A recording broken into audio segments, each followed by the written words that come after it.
Hello, and welcome to the Saladcast on Sunday, August the 23rd, 2020. I'm your host, Dan Train. Joining me today, Zachary Burgess. A week late. And Robert Kemp. That might have been my fault. Might have been. By might have been, I mean totally my fault. Some kind of combination of me not being available on the backup date. Well, I suppose, yeah. But the backup date was a day later than I had originally planned anyway, because I went away for a weekend and I came back a bit late because Noam and I couldn't resist doing our what seems to now be a tradition of we travelled halfway across the country during in a car. We have to always hit IKEA on the way back. Oh, that has to be done. Kinda. What IKEA is that? So normally it's the one at Lakeside. Oh, yeah. At Thurrock, when you go the M25 south, just past the Dartford Bridge. The classic. But this time I was in Southampton, so we went to IKEA Southampton. Oh. Just for a change of flavour. Why not? How come you're in Southampton? Was that your destination? It was, yeah. We were, in fairness, it was our anniversary weekend, and we kind of hadn't planned it very well. So it was kind of like, okay, let's find a nice hotel somewhere. That'll do, right? And so it ended up being in Southampton. We thought, well, that's fine. We can potentially go have a wander around, see what's nice. It's been like 15 odd years since I've been there properly, I suppose. Yeah. And explored it properly. I've been there since then, but like kind of only at night and drunk. And which doesn't really help with memories. I was there for years, and that's all I remember, really. Yeah. It was late at night and drunk. So it kind of turns out that might be a problem, because it's not so nice during the day. No. It's quite a lot like Ipswich in some ways. Yeah, it is. Except maybe less nice. I don't know. Well, it's got, it's got a lot of parkland, which is quite nice, I suppose. But I mean, what it's got over Ipswich is the university, right? Not that I know Ipswich has some students now, but that was really what made Southampton, cool, was that it had a good university, and the Solent as well. We saw the students that made it better than Ipswich in that sense. But I wouldn't, if I wasn't a student, I wouldn't want to be there, really. No, it's like, well, and some things have changed. Some of the nice things have gone. Some of the buildings are different. Some things have expanded, which looks cool. And other things haven't. And there are just things where my memory was completely wrong. Where you go see a thing and you're like, oh, I thought that was bigger. Or, oh, I thought that was nicer before. What did you think was, what was the most different in your memory?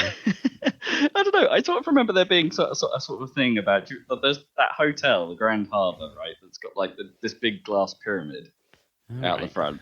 And for some reason in my memory, I think I may have only seen it at night or something, but I remember it being quite nice and being like, oh, inside it's got it's maybe a bit like an arboretum or something like that with some trees and stuff. Yeah, it's not that big as it turns out. So there's basically nothing in it, and it's a very brutalist looking building. So Noam and I we wandered over that way, and it was just like, oh, that's really disappointing looking. That's nothing like what we. It's because Noam knew of it as well, and so we see it, and it's like, oh, the disappointing pyramid. Oh, okay, that's what it's now called. The Pyramid of Disappointment. Yeah. It's just so that it just was like, oh wow, that's so far off what we remember. It's ridiculous. I remember Harbour Lights being quite nice, but of course that must all be shut, I suppose. I don't know. Yeah, we didn't see that. We ended up going to there's a nice pub, the Pig in the Wall, right there. Oh yeah. So we had some cocktails. Nice. What did you go for? I had a Georgian Princess. Oh, what's in that? It was like a lime ginny mojito sort of thing, lime and mint kind of thing. It was really quite nice. Noam had some kind of fruity thing I can't remember the name of. But it was I mean, we had an alright time. We wandered over to the Isle of Wight, which was like a bad idea on foot. For starters, take a car. Don't do what we did. You didn't swim over there, did you? No, we took a boat. Okay. Actually, like a couple of times we were on the boat was probably some of the nicest stuff because it was just nice being on the water. I kind of like that. I kind of like just being on a boat, just watching the world go by, watching what is. I never noticed the chemical plant zone is right there. like next to Southampton. There's just like an island or something, like a landmass. There's just a huge chemical plant with like fires burning out chimneys. Right. It's like I don't remember that. What is that like? I think it's like exactly. I think it is a terminals chemical and stuff. plant, just or maybe oil refinery or I don't know. I thought they were all up in like Scotland. I remember those from around, the Firth of Forth where my granddad used to live. There was like oil and gas terminals for the North Sea. You wouldn't think Southampton would be the place. I don't know. Yeah, there's a bit of it. Anyway, it's something. There's fire in the sky. But I have to, so that was nice. Also, where you land in the Isle of Wight is a bit weird. So the main boat where the cars go on lands in East Cowes, which, as it turns out, has absolutely nothing. It's like it's not really the place to go. What you really want to do is go to West Cowes over the river, where there's like some nice fancy boutique shops and some pubs and things, and it's like a nice little town. Don't go East Cowes. And all the nice stuff. Do you have to walk over there? There's normally a chain bridge or a chain boat sort of crossing thing, but that wasn't running. So there was just this little tiny boat that was just going back and forward across the thing. So it was, I don't know. It was a bit. If I'm honest, it was a bit of a mixed bag of a trip. But our hotel was really nice, so that kind of made it. Yeah, that's good. You get some room service. We didn't get room service, but we had our meals there. Nice. Some killer pizza, of course.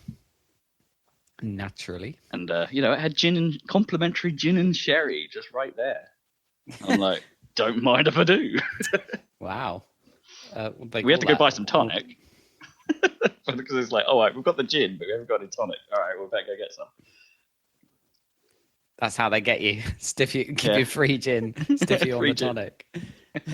No, there was a co-op like downstairs. So we got some from there. Got some Fever Tree from there. Convenient. Nice.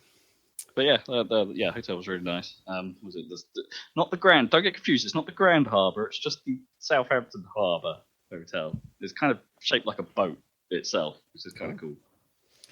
I was reminiscing a bit about Southampton this week because someone was telling me from work that I met with on Tuesday about their like favorite pub, and I was like, I don't know what my favorite pub would be, but I was like, well, there's the Hobbit, and he'd been to Southampton like a year or two before we had or whatever, and so it descended into a whole conversation about the Hobbit and then clowns and jesters and Mansells and just the whole Belvoir Valley area of Studentville. Yeah.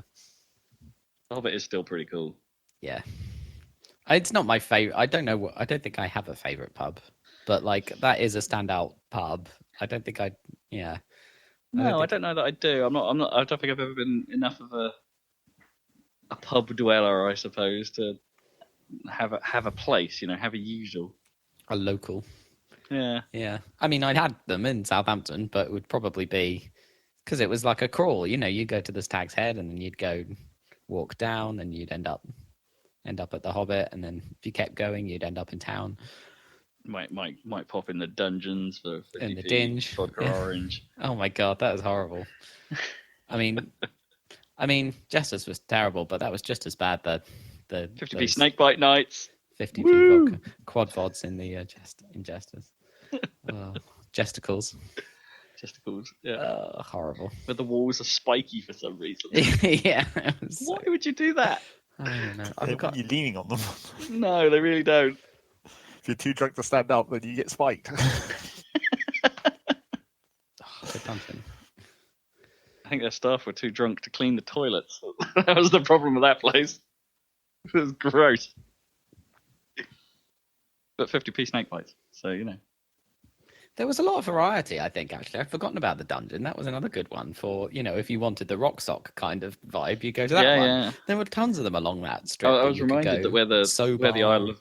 Yeah, I was reminded where the Isle of Wight ferries were. Like, I think there used to be a place called Deck 21 around there somewhere. Unit 21, was like a super... Yeah, or something like that. Yeah, like a super heavy... That was like heavy a metal and industrial place. I went there. Which was cool.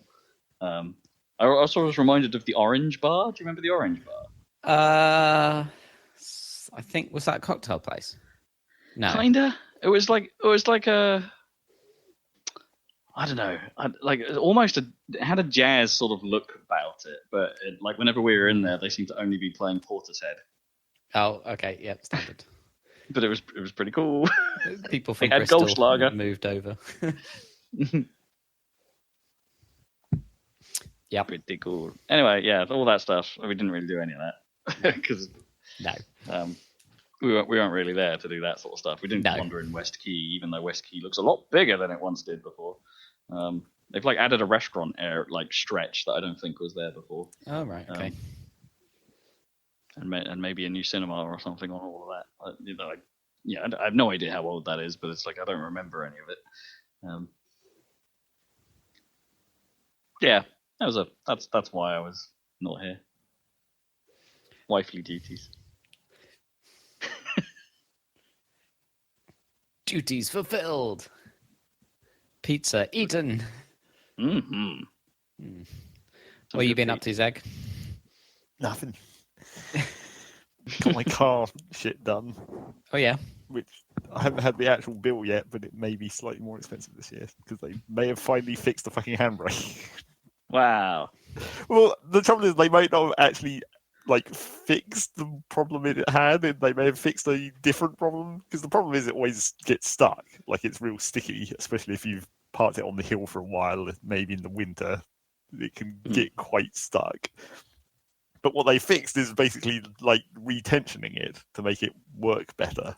So you can't pull the handle up nearly as far any longer. And I'm like, is that going to help with the sticking? Probably not. I mean, I always found that with cars of that sort of age, when when they tighten it, it's always you can't pull it as far just in general, and then it doesn't take long for it to loosen a bit. Yeah, but whether that will help the sticking or not, I don't really know. Yeah, I don't know. But that probably won't be too expensive, probably. Well, maybe it pulls it away from the bit that was sticking further up. Yeah, maybe it's better in both the engaging and unengaging direction or something. Maybe because you have to stretch it more to get it into a decent place. You've got to put more effort to actually pull it up. But, the tension actually pulls it out of the stuck place, I guess. And then the other problem that I had with my car was a problem that I sort of knew about, but became a problem immediately before I had to take it to the MOT, naturally, which I guess is the best time to have problems. But yeah, because you can get it all fixed at once. It's great. Yeah. The button for the hazard lights was super loose, so if you just slightly nudged it would pop out, and apparently whatever was barely holding it in just completely failed pretty much immediately as I got in the car to drive to the MOT. So I just had to tape the button down while I was driving down there, and they'd be like, I guess you need to fix this now.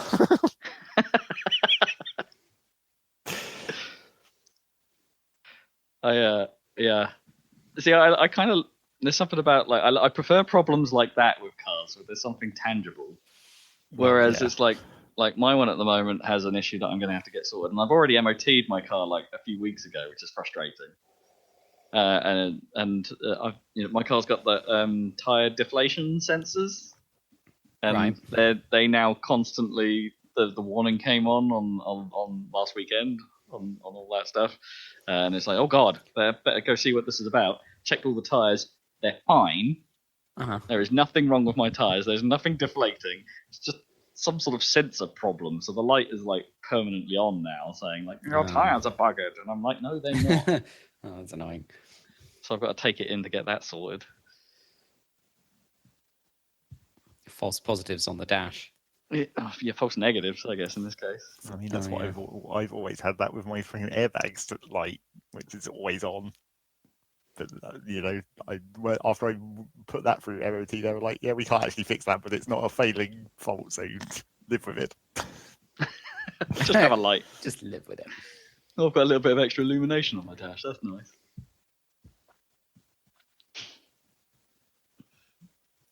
That's nice. But I mean, in your car's case, that's more likely to be in it's all computers in your car, whereas in my car it's probably just a fucking wire has fallen off somewhere in amongst all the stuff. Yeah. I mean, it could still be that. It could still be the wire that's attached to a sensor is missing, and that's why it's. But there's supposedly a different message if there's an actual fault. Like, it's supposed to know when there's a failure in the deflation system. Apparently not.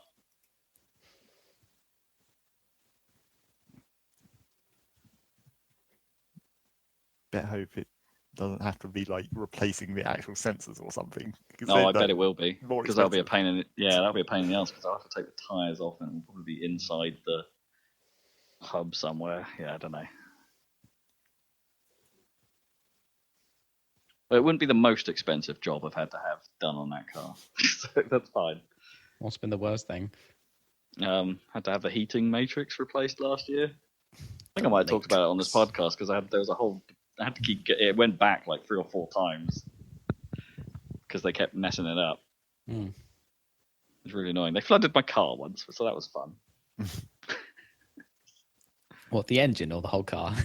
No, just the actual floor of the car. All right. So- Okay. So something leaked out of the matrix, because it had a leak. That was the problem. My heat matrix had a leak, and so it was losing water and coolant fast. But it wasn't a hole in any of the pipe work. It was a hole somewhere in the weird grid thing. I don't even know. Maybe it's just a fancy word for what we would call the radiator now in a car, but they refer to it as the heat matrix. Okay. So whatever, they had to replace that, which is fine. But it was an expensive part, and it's an expensive job because all the pipe work that goes to it has to be replaced at the same time. Apparently, I'm using air quotes and as I'm saying apparently, and being all like, "Ugh, mechanics." But yeah, as part of that, they didn't actually fix the leak the first few times they tried replacing it, and so one time it just leaked all over the inside of my car. Good job, guys. Great job. Great job. Yeah. You had one job, and it's your job. Suppose you can't get it right every time.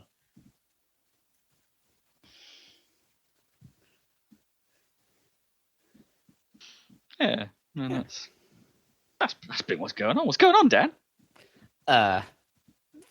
Very little. No cars to break down here. Someone in my street has got a Tesla Model 3, which is kind of cool, but I don't know how they charge it because there doesn't seem to be any chargers on the street. I haven't seen. Yeah, I know someone with a 3 trailing over to it. It looks pretty cool. Who do you know with a 3? My mate Jay. How's he finding it? He's only driven it once, I think. Oh right, okay. Because reasons. There's a whole thing. Fair enough. Can't talk about it here, but yeah, it's a nice looking thing. Oh. Yeah, they're cool looking. Yeah. Oh man, lockdowns. I went on the tube yesterday for the first time since March or something. You face masked up? Yeah, face masks up the yin yang. I hate those things. Yeah, they're really annoying. I truly hate those things because I'm bad anyway with like heat, obviously, and of course those things just make your beard super hot. Yeah. and like you get horribly sweaty inside this thing, and it's like it's horrendous. And I don't know if you've been with me when I've had that minor claustrophobic reaction I sometimes get on the tube, in like on a hot day and it's like packed, and I really sort of get a bit freak out. And it's like the mask starts to trigger that sometimes. Like I could be in a wide open space, and it's just that feeling of being enclosed around my mouth just starts triggering it a little bit, and I'm like, oh, I really don't like this. Oh man, that sucks. I just need to find one that doesn't feel hot around my face, which is kind of the problem, right? Because your own breath, you're supposed to be stopping your own breath from getting everywhere. Yeah. So your own breath is heating your face. Heats up your own face. Maybe you should shave more. I don't know whether more hair or less hair would be good. Like, yeah, I don't know. Because like a bit of me like thinks that maybe my beard is holding the mask slightly further away from my face. Right. So like the air can actually seep out the bottom. but then that's like kind of defeating the purpose of the mask, maybe? Or does the hair like also catch virus? But there's also the extra problem that I wear glasses. Yeah, so me too. So while I'm wearing those, it's like the hot air tends to vent out the top no matter how close you try and pinch it to your face, and so I can't see anything. You can't really see. Yeah, I have to like take my glasses off when I'm wearing the mask, then I can't see properly. But it's better than having totally fogged up vision.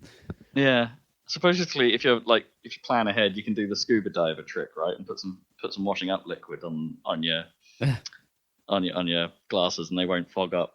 Oh, I haven't tried it yet, but that's supposedly the trick. I don't know. It's all a big faff. Yeah, I had to wear the mask when I went down to the charity shop to do some of the electronics, but this was before they'd reopened, so I only had to wear the mask that one time. But apparently, I haven't gone down since. But apparently, it might be full on like gloves as well, maybe even like a tunic type thing. What? Just working in the charity shop? Yeah, just even in the upstairs. I guess it's because you're dealing with a lot of stuff. And Yeah, a lot of random people stuff. From. Yeah. But they've already implemented a 2-day quarantine on new stuff coming in. So like you don't even interact with the new stuff for 2 whole days. It just has to stay there. That's enough time for it to die, I'm sure. I think so, yeah. For most surfaces, I think that's true. Yeah. That seems a little over dramatic, but there you go. Guess you can't be too careful. I'm used to wearing protective stuff, I guess. I've been in that's labs true. enough to not worry about that. I know the proper protocol for putting on and taking off gloves. Right, yeah. I've actually got to go into work tomorrow. Oh, really? Yeah. It's going to be a weird experience. I've got to have a health and safety induction and everything. Oh. Hardware reasons. I need bits of kit that Actual kit. I haven't got here. And I'm hoping I can just get in, do the thing I need to do, and then home. not have to go in again. Yeah. Not that I don't want to be back at the office. I kind of do, because that sweet air conditioning. Apparently we're still allowed it because it's not a recycle type. It's like fresh in, fresh out, so that they can still have it on at work, which is great. But yeah, I kind of don't. As I've said before, I don't enjoy this working from home malarkey.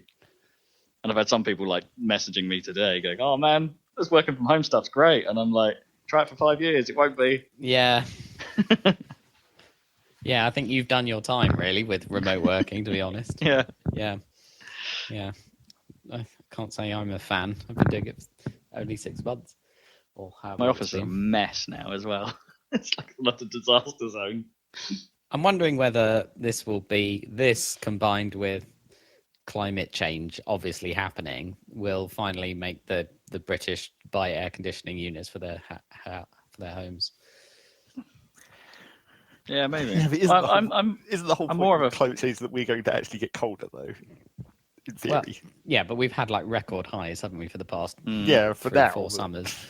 The theory is the ice is going to go into the Gulf Stream, and we're going to get as cold as we should be at this latitude. Right. I'm all for this. No, I'm all for this thing like that. That if more people want to work from home, they should though. Sure, yeah. Like that, because that side of it's great. Because I'll be honest, like the amount I'm using my car now, is ridiculously low. Yeah. Compared to what it was, it's like that's good. And that's a great thing. Good really. for the planet. And it's like if more and more people are in the position to work from home and they want to work from home, great.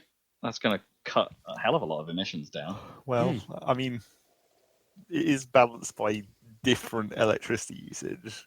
Like, I wonder if, like, commercial grade, like, air conditioning and stuff is probably more efficient than everyone being air conditioned in their own house. But that's America. Sure, but America is its own problem in terms of emissions.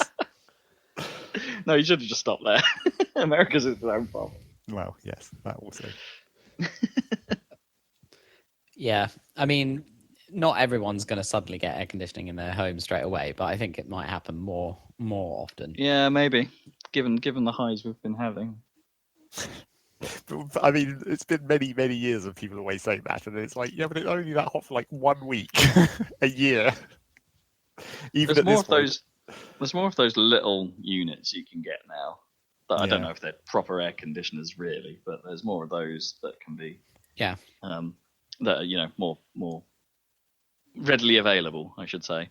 I know a couple of people with proper big ass ones as well. That the type where you need to stick a hose out your window. Right.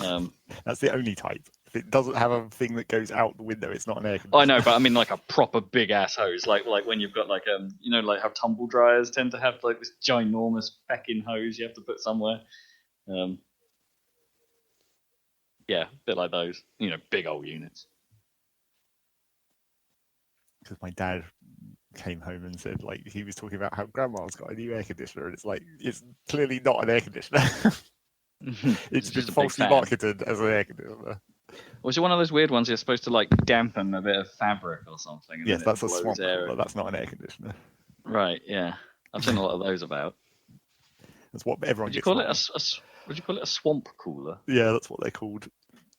It's because it's like, it's not actually, cooling, and it's effectively just a device that puts sweat on you. That's what a swamp cooler is. Okay. It puts moisture onto the air as it goes through, and then it blows that onto you, and then it evaporates, and then that gets rid of the heat from you. And it's just like, it's not really helping, and it's also making your room more humid. Yeah, which because isn't- presumably isn't- that's isn't good great. if it's like a dry heat or something. But Where, we don't that's tend to why get that. they use those in like desert areas or whatever, I swamp see. coolers.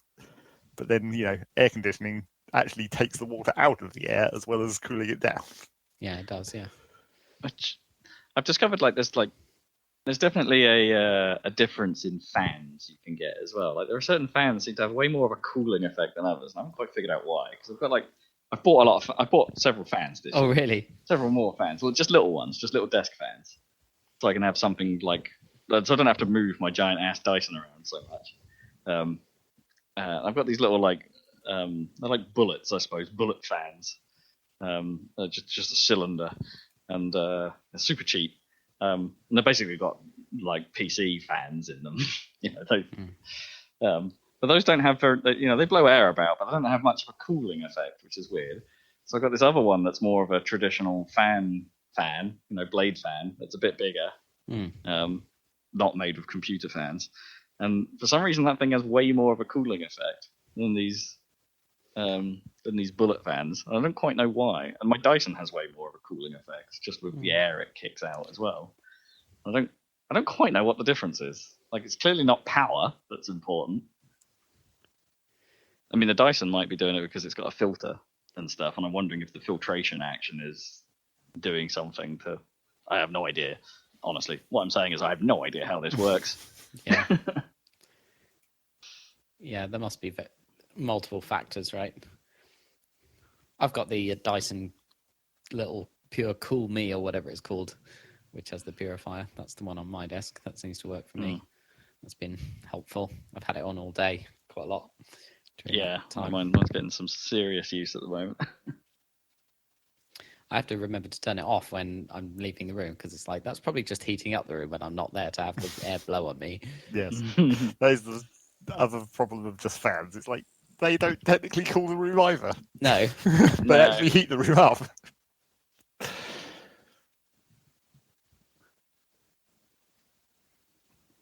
This is true.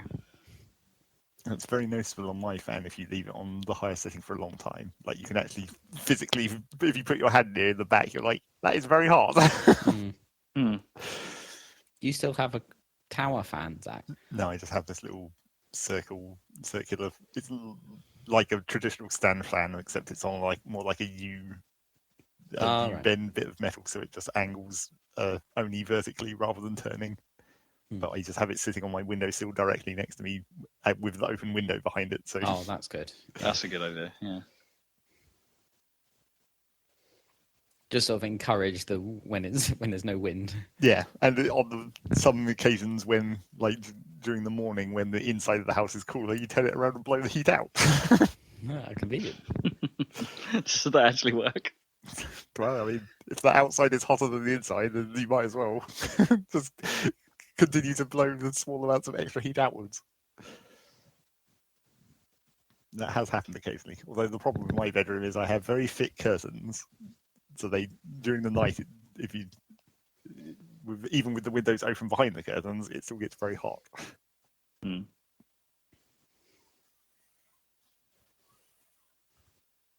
where I'm using my little bladed fan. Actually, it's sat on my bedside table at the moment, where it can just blow straight onto my face. Oh, as you sleep. Yeah, Not worried about quite nice. fan death, are you? Why is fan deaf? We're not in It's Korea. like this stupid South Korean conspiracy theory where if you all fans sold in South Korea have timers on, so they switch themselves off because there's this conspiracy theory that they will like suck all the oxygen out of the room and kill you, which is total bullshit. What? Yeah, they have some kind of national complex about it. It's really weird. How? I don't know. I mean, It doesn't make any sense. but how? It's the same. It's basically the same conspiracy theory as the one where like cats kill you during the if you let Right. them come on if you let them climb on your face during the night. or like the number of what, you spiders you, su- swallow or whatever. Oh right, yeah. What? Because they suffocate you because they sit on your face.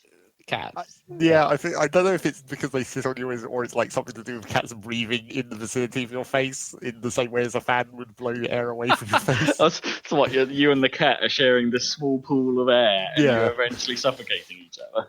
The cat would Yeah. die first, surely. Well, I don't know. Would it? I'm just like it's smaller, Is so it should need less oxygen. Well, Maybe. yeah, mate, that's a good point actually. Or are we using more of the oxygen that the cat needs quicker? Like, yeah, that's a good question. Would you, or would you just go at the same time? Let's put two people in a sealed room and see what happens with a cat. That was a cat. That was the important. Just two people. The cat has become irrelevant to this test. The cat's just standing outside this glass box, staring you down, judging you. You're in the vicinity of a cat. It's a perfect experiment then. It's nothing to do with the airflow. It's just in the vicinity of a cat. That would be the best like completely blind test where it's just like you have two rooms that are just sealed off from each other and from the outside world with a person in, and one of them has a cat standing outside. Like, does having a cat What in the difference close does it make? vicinity of this room cause something to happen? You don't even know what you're testing for. It's just something. No, it's just, different. just see what happens. We'll just see what happens. We noticed a 50% increase in smiles and lols in the cat-based box. Even though they couldn't actually see the cat, they just could feel the cat. Or maybe there's a bit of paranoia. Maybe it was ceiling cat.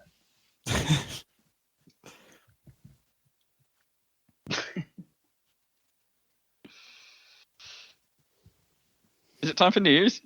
Probably. I think it might be time to talk about video games. Video games. What's going on in the world? Well, let us start with Sony doing a state of play thing. Because they did one of those. How disappointing was it this time? I mean, it wasn't super exciting, but it's not the worst thing in the world. It wasn't a Nintendo indie, at least. No, it wasn't. That which also happened, and it was a little underwhelming to say the least. They had some stuff. Quickly rattle through it. They showed some gameplay of Crash 4. It's About Time, which is due out in October 2nd this year, so not very far away. I think this is the same team that made that recent, remake, effectively, of the original 3 games. Mm-hmm. So they should know what they're doing, basically. They should have an engine. Yeah, they should have an engine. And it looks like, it's interesting from the perspective that they are making very much a traditional Crash game. It doesn't look like they're changing too much, really. I mean, that's what everyone wants. I mean, yeah, which is it's kind of brave in a way if you think about it, because not a lot of retro games of you're nostalgic about really hold up when you put them on, when you try and make a new one just like that. We see a lot of indie projects, I suppose, that have been like, we're doing a game like you remember, and then you actually play it and you go, yeah, this is exactly like I remember. We've moved on. We've got better stuff now. Yeah, but I think people want the specifically weird badness of how Crash actually used to work. Yeah, sometimes that's very true. Yeah, I've never been like super. I have played a few of the Crash games. I played, back in the day, I played a couple of the originals, but it's I wouldn't say I was super into them or I played a huge amount of them, so I don't have a huge affinity for it. But they were fun, at least. They were okay. They sound like they're adding some stuff to it that seemed like there's skins you can unlock. There's no DLC, by the way, to this. There's just but you can now customize your characters based on your performance, and there's a new game plus mode that dramatically changes each level. And this is actually kind of cool, actually, I thought. It's like, yeah, you can play the game once and you can have the stage as normal, but we're going to spoil new game plus mode because what it does is it changes every world into something different. Like we'll put an art effect on the level, or this entire level will now be played underwater, changing the physics of how it actually functions and things like that. So it's not just another run through, it's like a weird run through. And it's like, all right, that's actually a fairly decent way of getting replayability out of this, I think, because you're going to want to see what the next world is like, having with what they've done to it. And there's also like a little. They were saying there's you can play as. Did they say they could play as Neo Cortex or something? Oh, no, anyway, yeah. There's one of the old bad guys has his own little mini campaign now as well, or something like that. And it's Which is weird Dial or something. Like, yes, I don't know. From what I could tell from the trailer, the voiceover is him still being evil, and then you also play as him. I mean, I guess is it like a parallel thing where it's like here's what's going on from his perspective? Yeah, I get the impression it's some sort of side story, a little bit like how Bowser is in like the Paper Mario games, Yeah. I guess. Anyway, yeah, I don't think it looked bad. I'm just surprised at how original Crash it looked, I guess. Hitman 3, they didn't show us anything really about any of their new stuff or their new things, except for saying that, hey, the entire trilogy is going to be in Hitman 3, effectively in the same way that they did with Hitman 2, bringing in Hitman 1 content. Hitman 3 is going to have all the previous content brought into it. And also they're adding a VR mode, specifically a PSVR mode, to all of it somehow. All of it? All of it. Okay. How VR? Is it first person at all? Like in those games, how does it? I mean, it wasn't, but it is now. Yeah. Okay. I mean, there might have been some first person aiming. Maybe, yeah, there was probably some sniper scope at some point, I imagine. Yeah. At least. But I mean, in theory, the way that game. Well, the real question is whether it will, for all the stuff like throwing things where you not used to get like an aim line and it would automatically lock on to people and stuff. Are they going to keep that, or are they going to make you actually try and aim in VR? Like actually hold your hand up as if you're about to throw a knife or a can of beans or whatever the fuck. Because you can kill people with practically anything. Briefcases. Because that would make it like kind of cool. Or if you could have that as an option, maybe like make it more realistic, not just from a VR perspective. Use those move controllers to chuck a knife across the room. Yeah, I wonder that if they might can actually some, even let you do more advanced stuff than the standard like lock-on targeting. I mean, maybe, but I wonder if they'd like when you're having to do a mechanic like that you'd have to have some sort of like, so you're doing the gesture, but it's effectively like easing some of the throw to be like, okay, you gestured in the direction of this guy, so we're going to perhaps adjust the horizontal aim a bit so it hits him. I guess it just depends on how hardcore you want it. That should be an option as well. Just like I guess. auto aim toggle.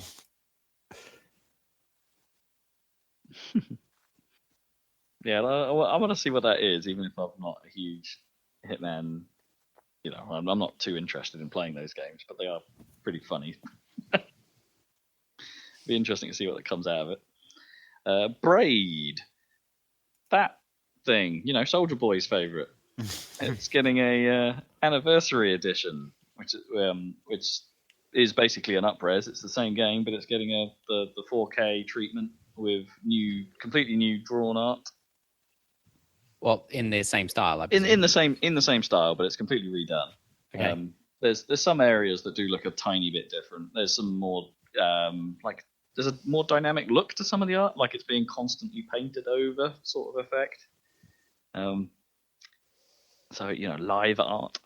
Braid's a good game. It's no bad thing that they're doing this. It looks kind of cool. I thought about it, it's like okay, does this benefit?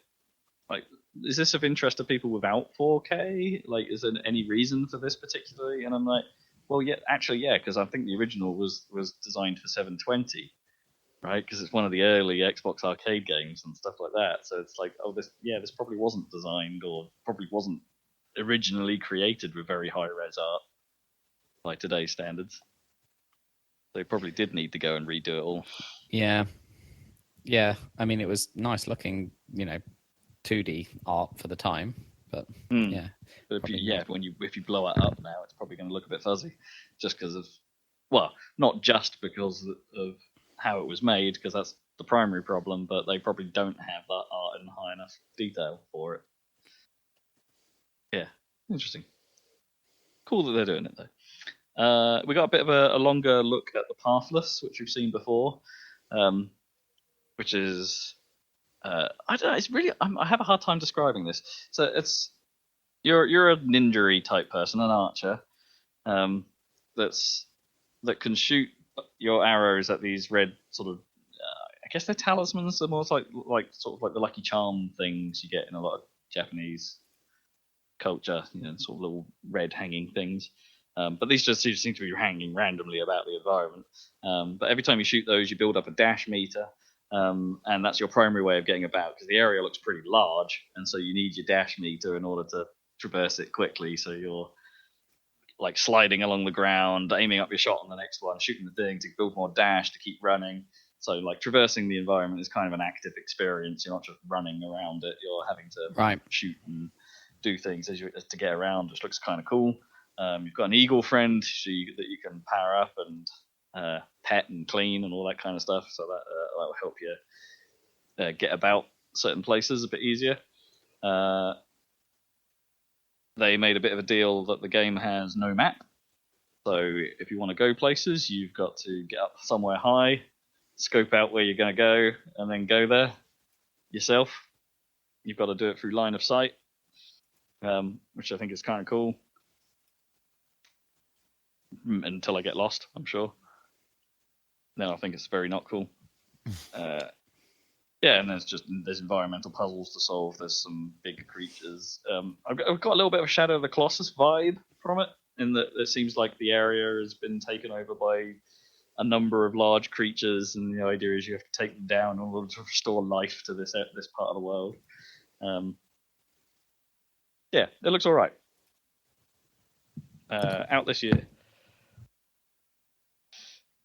Splunky 2 looks a lot like Splunky to me.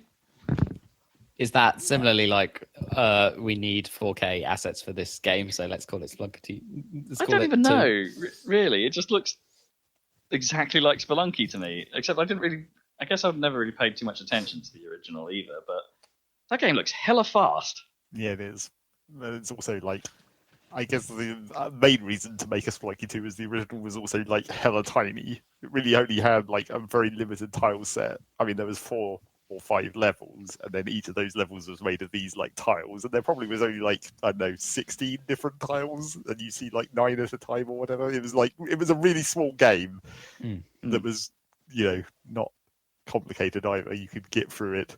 I mean, there were secrets and all that, in the Binding of Isaac-esque style or whatever. You run through it multiple times and you learn more ways to progress into like the special secret endings and all that stuff. But the mysteries of the shop.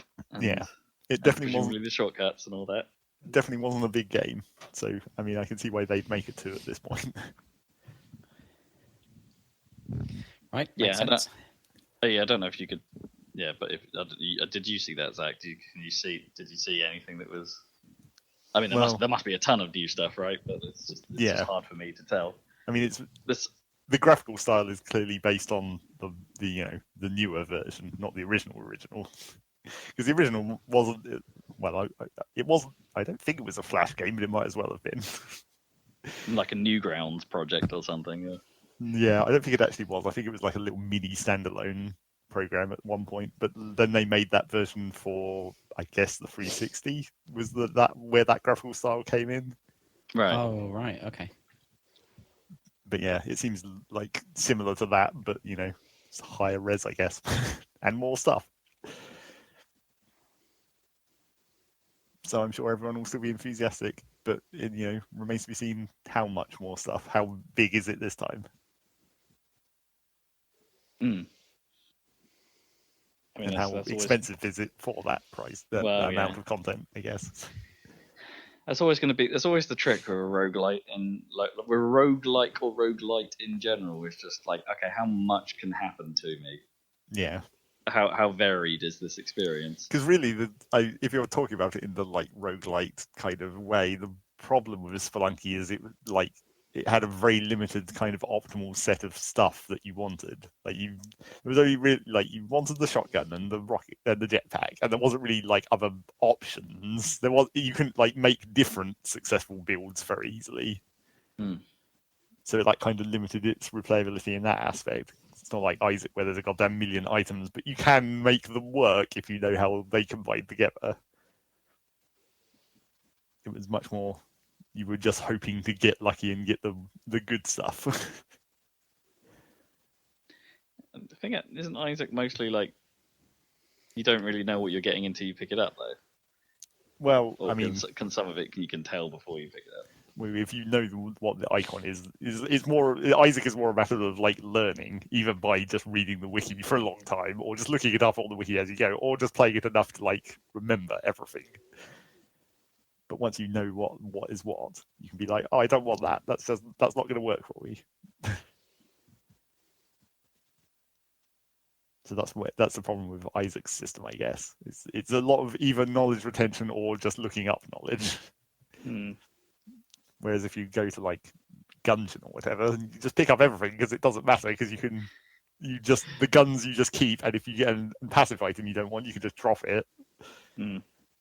Yeah, Neon Abyss takes that approach as well, where it's like pretty much more is more. Just always be picking it up, even if it's like has some disadvantages you might not enjoy at first. It's like well, generally you're getting more powerful with everything you pick up. Right, yeah, so there was that. There was Genshin Impact, which looked a hell of a lot like Breath of the Wild if you then replaced the characters with classic anime ladies.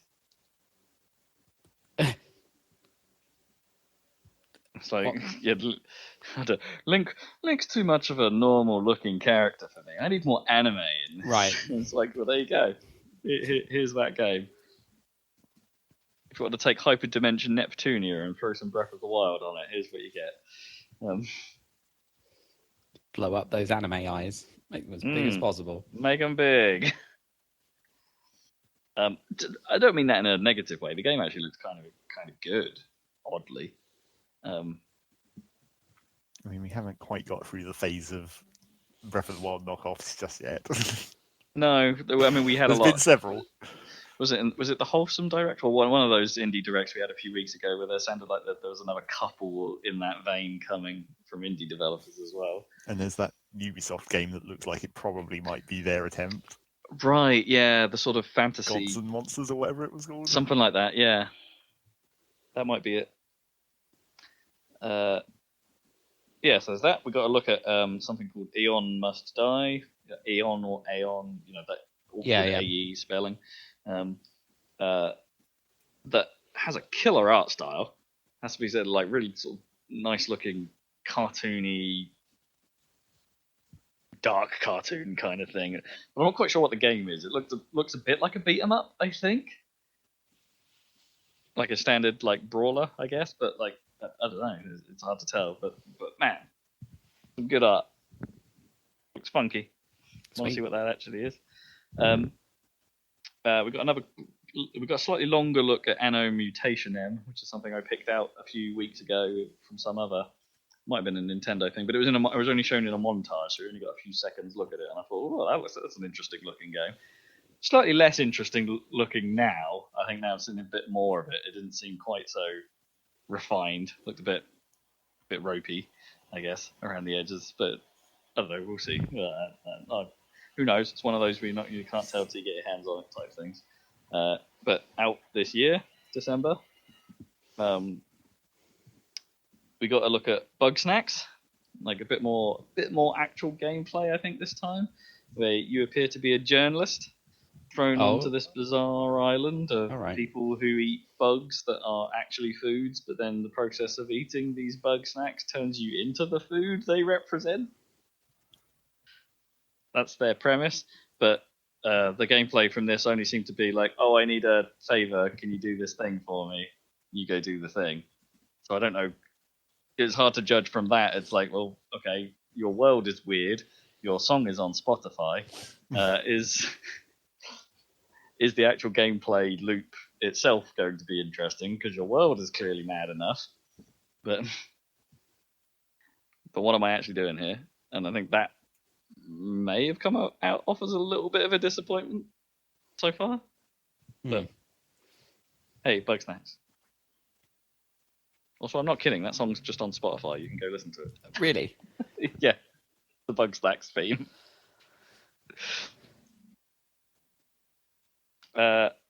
Vader Immortal.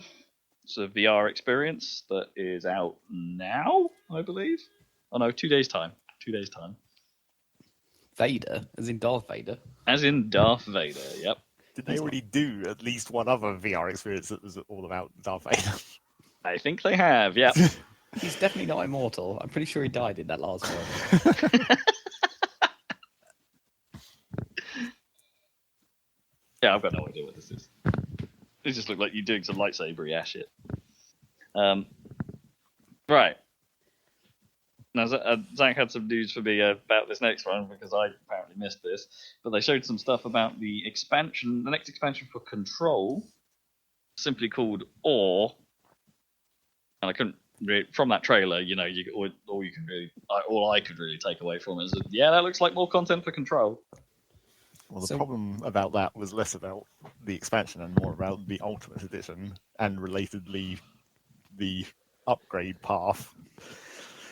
Because you may have heard that, like, with the new consoles coming out, people are like, "Oh, we're going to have free upgrades or smart delivery for the updated versions for the new consoles and all that stuff." Well, Microsoft have said at least that, at least the Microsoft messaging has been that that's an opt-in thing. Like, Microsoft will be doing it, obviously, themselves. Yeah. Where they can, but other developers have to, like, feel like, oh, we're supporting smart delivery. But the key part about the concept of the smart delivery thing was it's meant to be a free upgrade. Mm-hmm. Buy once, get the right version for whatever platform you're on. But then what Control has done is they're limiting the free upgrade to only the Ultimate Edition. So everyone who's already bought Control at release is fucked. Oh, wow. That's pretty crappy. Yep. Yeah, all right. That sucks. What are you doing, Remedy? Have they walked it back yet? Because I haven't heard them to walk that back. But that was the last news I heard. It's clearly, like, kind of ridiculous, especially what with the, you know, the DLCs just coming out, and the whole point of the Ultimate Edition is it has all the DLCs for people who hadn't already, you know, bought the game at a higher price at launch. And then subsequently bought the DLCs. Yeah, well, I guess this means a number of things. It's like, okay, maybe that this first version of Control wasn't built with smart delivery or any of that technology in mind, so maybe it is hard for them to pull off. With the existing game. But the Ultimate Edition can't be that different in, like, engine or whatever, really. You wouldn't think, would you? No.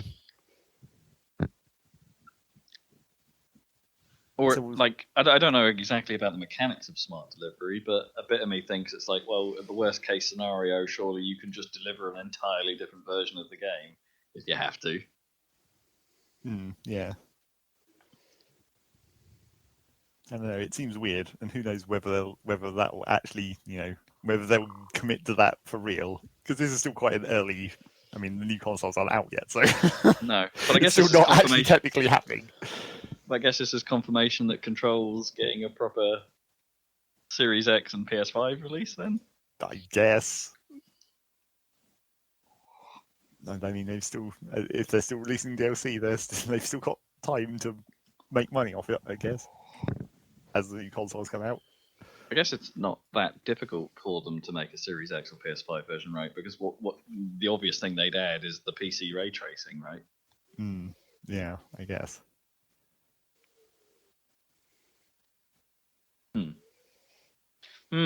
Let's hope this isn't going to start a trend. Yeah, well, you'd hope it doesn't start a trend because it's like it's not just that it's bad; it's like it's really obviously bad. It's like it's not even subtle. It's just like we're just being dicks. I mean, would they have gotten away with it if they had just said, "Yeah, we're making a Series X version," or "We're making a PS5 version," and them not opting into smart delivery? If they had just put out the Ultimate Edition but only put it out on the new consoles, do you think that would have been or felt more acceptable? Well, it would But have the fact felt that they're more making acceptable, certainly, but like but the fact they're making an Ultimate Edition that's coming out on current gen and next gen, it's the fact that like somehow because you could have and I guess you still can buy the base version of the game and not get the upgrade. Yeah, weird. I think I would have given them a pass had they just said, "Yeah, we're doing a Series X version, but it's not smart delivery," and it's like, fine, that's your decision. Yeah, because I mean, it's like this seems like it's a workaround of they want to make money off the free upgrade. Yeah, but like if they had just released it as a completely separate version, we would have been like, well, that sucks, but whatever, I guess.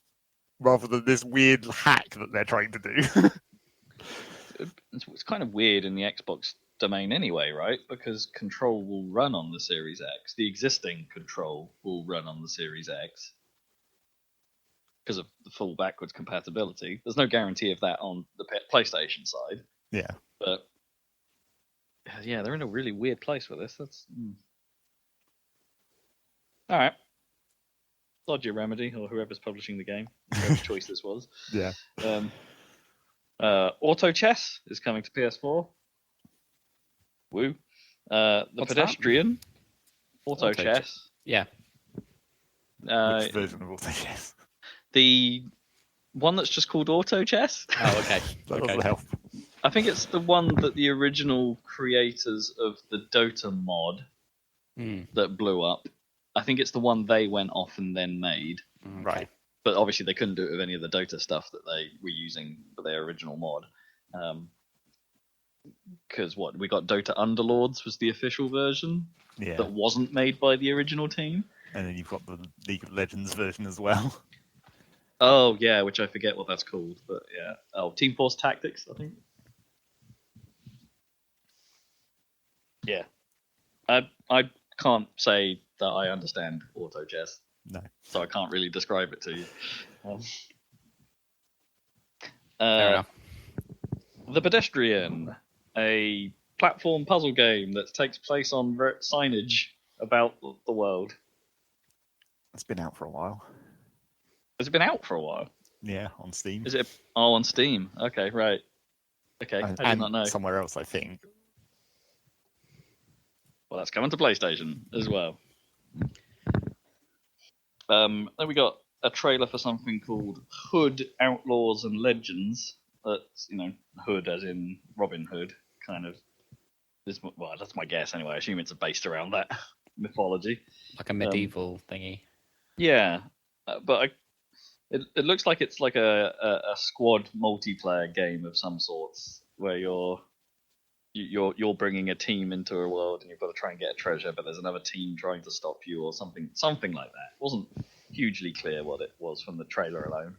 You're like Worf style, like I am not very bad.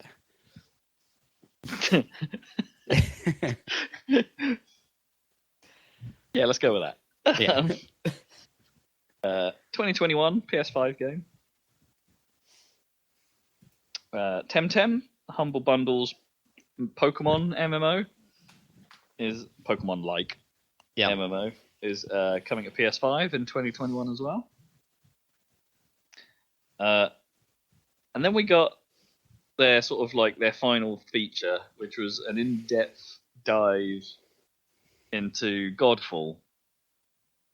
That, for me, its only purpose was to confirm the fact that this game appears very dull. Oh. There's nothing interesting about this for me. It's like, okay, they're owning the phrase looter slasher. So I guess if you put Destiny and maybe Borderlands into the looter shooter category, okay. looter slasher is they're trying to do that, but for maybe Bloodborne-y or Dark Souls-y style combat. Except it didn't even look like that. It looked quite button mashy, hack and slashy style combat. I didn't really get a look at there isn't. I mean, I guess there's some skill to it, but it didn't really come across in this thing.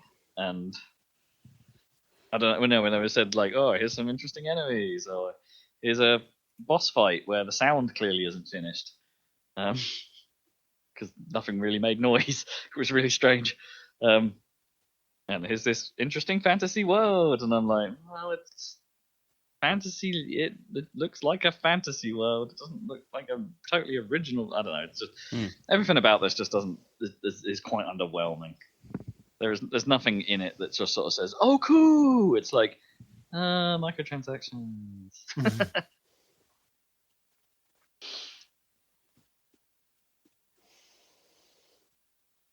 And also in the back of my mind, I'm constantly going, Gearbox, purveyors of quality products. And microtransactions. And microtransactions. I mean, who doesn't love Aliens, Colonial Marines? I mean, come on. Or Duke Nukem forever. Yeah. I mean, to be fair to the Borderlands 3 seems all right. Yeah, yeah. But their gunplay was so janky. How are they going to manage melee? It just didn't look like it was really nailing anything to me. I didn't think the combat looked good. I don't think the flow of it looked good. I don't think the look of it was particularly next gen. I don't think the setting seemed interesting enough. Yeah, I don't know. There's nothing about this says, yeah, that's a bit of me. I'd be interested if there is anyone out there that's going, yeah, that looks like a bit of me. I always thought Destiny could do with more knives. Yeah. So that was the state of play. We ended on that. I'll give them some credit though. That was a way more interesting thing than the Nintendo indie world. Because they still haven't done an actual direct. They still haven't done an actual direct, and we got this little 20-minute thing of a few more indie projects going on. I'm not going to rattle through all of these because a lot of them we'd seen before in some form. And my one big note at the top of this is a demonstration of a lot of poorly optimized games. A lot of bad frame rates on show. No, I mean, yeah. Poor old Switch. But it's quite hard to optimize for the Switch if you're not Nintendo, I guess. Well, not that hard, but if you're indie, I suppose. Yeah, I guess. It's just, it wasn't a particularly great showing of stuff. But here are some picks, or at least from my side. Chime in, Zach, if you saw this and have got any extras to add. There was Takeshi and Hiroshi, which is a game about a guy making a game where you have to basically tune the mechanics of the game to make I think it was your little cousin or something like that who's play testing it with you. So the idea is to try and tune the game to be challenging for him, but not difficult enough that he can't beat it. Right. And so that concept alone is kind of interesting, but it's kind of got this element of there's some nice looking stop frame animation going on to do the cutscene side of it as well. So while the actual gameplay stuff looks like a game, the actual storytelling is all done in this I wouldn't say Pingu like, but just nice looking real photography, stop motion animation. It's looks interesting. Cool. Card Shark caught my eye because it's a game intentionally about cheating at card games and getting away with it. What, like real card games? Like so you're playing poker and it's teaching you how to apparently using real tricks.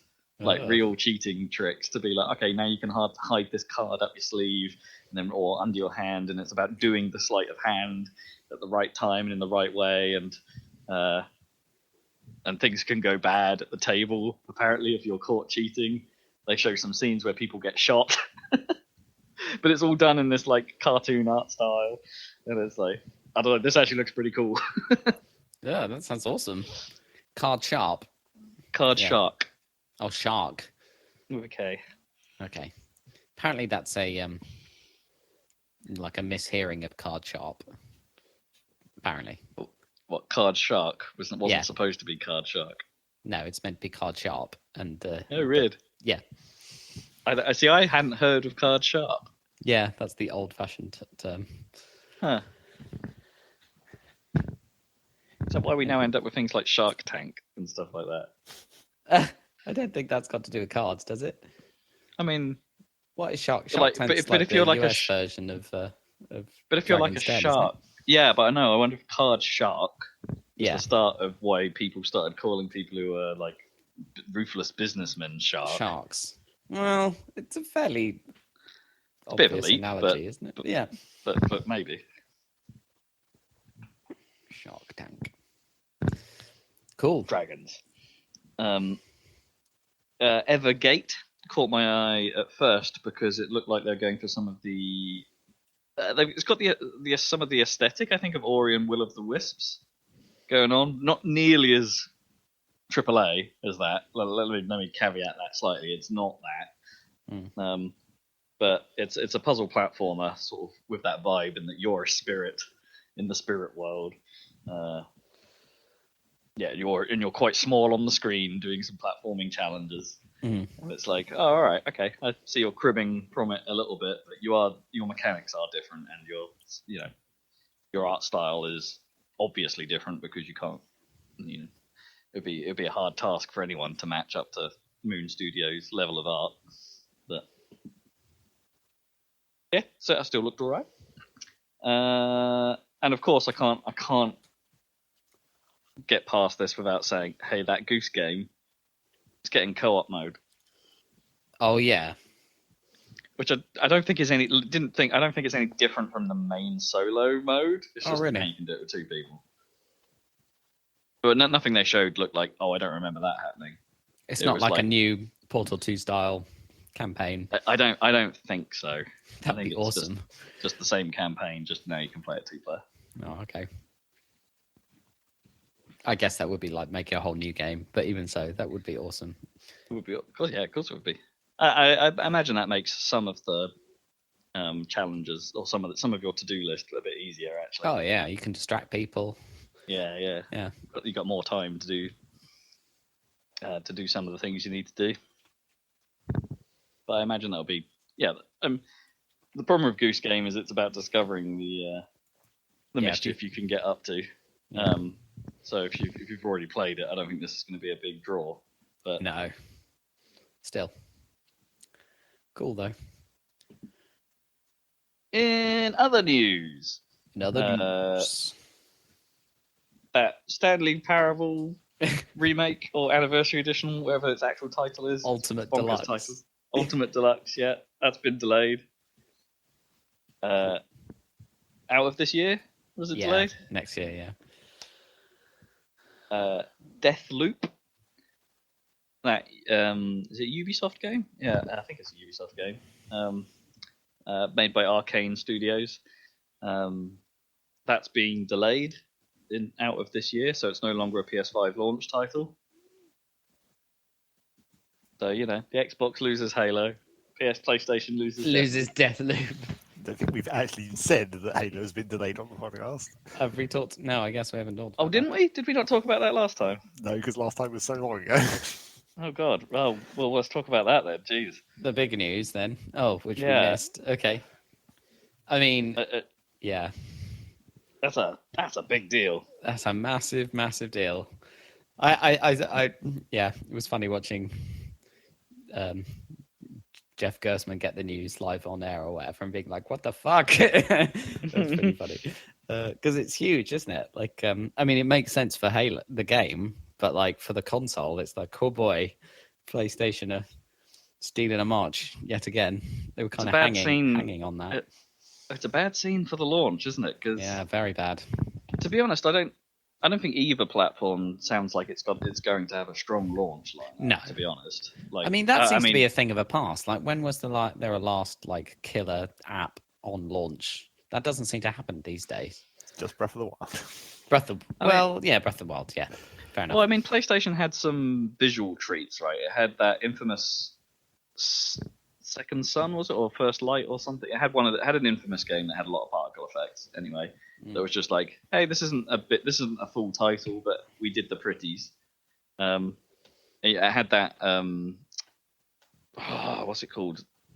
PlayStation shooter game that had that terrible had that fake trailer for the second version of it. On PS3, I know the one you mean. I can't remember its name now. Yeah. With the British space Nazis or whatever. Yeah, British space Nazis. They had that was a launch game on PS4, and it was a very pretty launch game as well. So they didn't have great games, but they had pretty games. The Xbone had FIFA and Forza 5. Yeah. Well, Forza 5, that's legit. Forza 5 was a good one. Yeah. But they don't have that for. They don't have that. They don't have Halo. No. They may have Grounded, which you could already play on Xbone in early access. I'm running out of thoughts on what Xbone is on what Series X is going to launch with. That's going to be the killer app. There's probably going to be some third-party stuff, but that stuff's probably going to come out on both platforms, and it's. Meanwhile, with Halo itself, like, does that look fixable? I don't know, because it's like designed probably with years, of development into being able to scale back to the Xbox One, which just doesn't seem like a good choice. Doesn't seem. I mean, it's all cool in theory from the consumer point of view, but I think in practice, it's like going. It strikes me that I don't think this was the plan for Infinite when they started making. Do you think? It. I think this was probably going to be like a bone game, and then they were perhaps going to do an enhanced version later. Yeah. But because it got delayed so long, they were like, right, no, we need to work on the Series X version. We need to make this across the platforms. But then they're still kind of constrained by the Xbone. They're lagging behind a bit.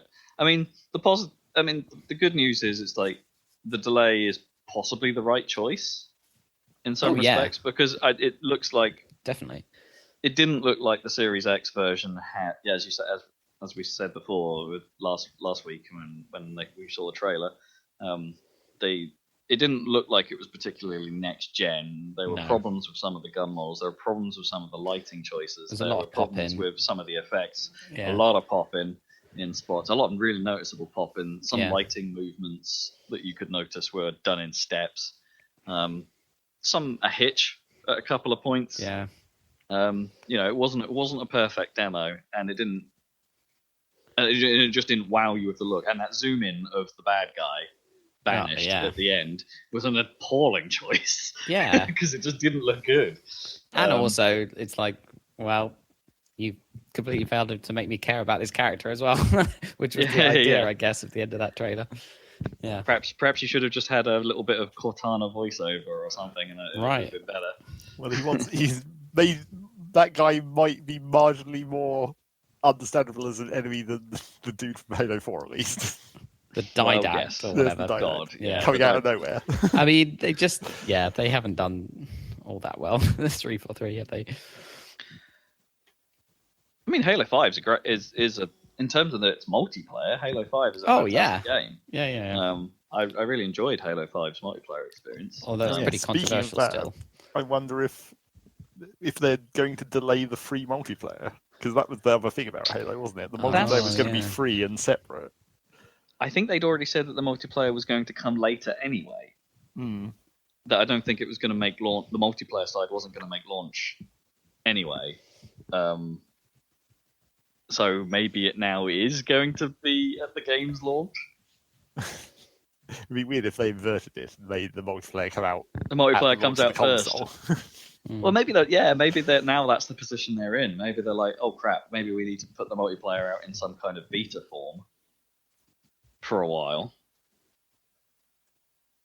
to save a bit of face. Which is fine. You can do that. You can put it out and just put huge beta tags over it and be like, all right, this isn't ready yet. But and also, like, theoretically in more constrained environments, it might not be so much of a hassle to like do whatever upgrades you need to do to those levels. Oh yeah. I imagine that's a easier cycle than the whole campaign. But the visual side of it probably still needs to go in tandem, right, with what they're doing, maybe.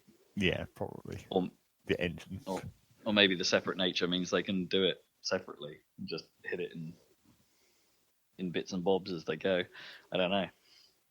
Anyway, I think it's the right decision for the game. I think it's the wrong decision for the console. Yeah, but I mean, surely they're the one and the same though, in a way, though, right? Because I don't know what the best thing they could. What they should have done is not placed all their hopes in one game, right? Yeah, where's the Forza? They could have put out? They could have done what PlayStation did, right? And like, was it one year they put out like Gran Turismo Prologue or something to be like, it's not the full experience, but here you go, here's something you can have that uses the new hardware. Yeah, I mean that's kind of a cool concept, right? The Prologue kind of concept. I don't know. Yeah, I mean, throw out Forza 8 Prologue or something that's just like a cut down experience that you can still drive around and still experience the. Put it on Game Pass, do all that, and then that builds up some goodwill. But the Forza team are clearly not there yet. They're clearly not ready with this stuff because they didn't really show us any racing. It seems like what they really should have done is like someone at Microsoft should have looked at Halo and realized that it wasn't ready yet. Like it to the outside, it really does seem like how did they not know that everyone was going to react like this? And unless they literally didn't see it early enough or something. Like presumably the people that were forcing it to be shown were like. Well, presumably it was like, we're going to announce the launch of our console and we know Halo's coming and that's going to be our big game. So let's just pop on over to the 343 and get them to make a quick trailer for us. And then when they get the trailer, they're like, oh shit, but it's too late. Yeah, maybe there's a bit of that. Yeah. I mean, this could be the last Xbox at this rate. Well, I don't know. It's never been what Microsoft have. Their messaging has never been, "Hey, we don't think consoles are going away." Is basically what they've been saying. It's like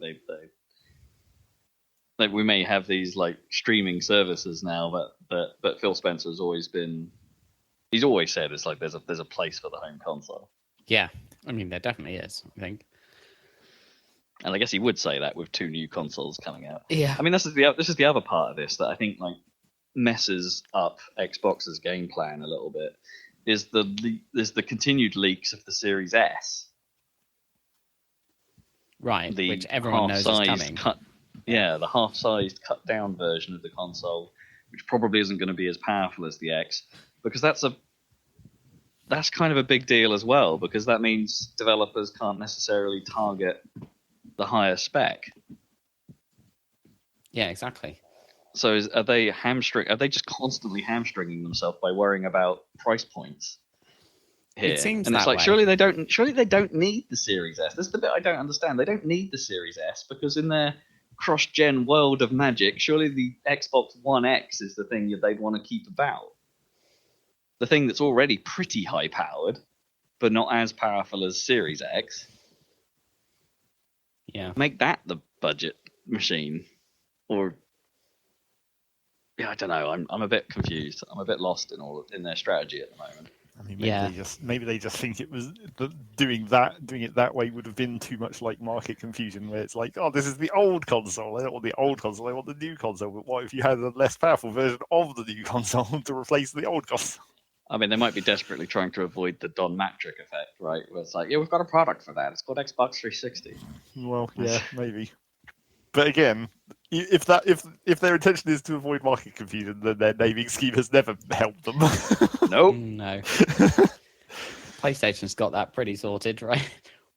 Just make the number bigger. 1, 2, 3, 4, 5.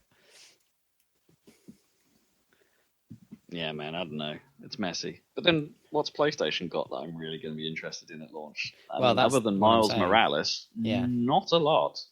But, yeah. I don't. Well, Kenner might be coming out, but that's probably coming out on PC. That is coming out on PC as well. I guess what they're relying on is like yes, there's Miles Morales and stuff like that, like which isn't like a massive, like obviously Spider-Man was, but this is like a No, this is their thing. their Infamous again, right? Yeah.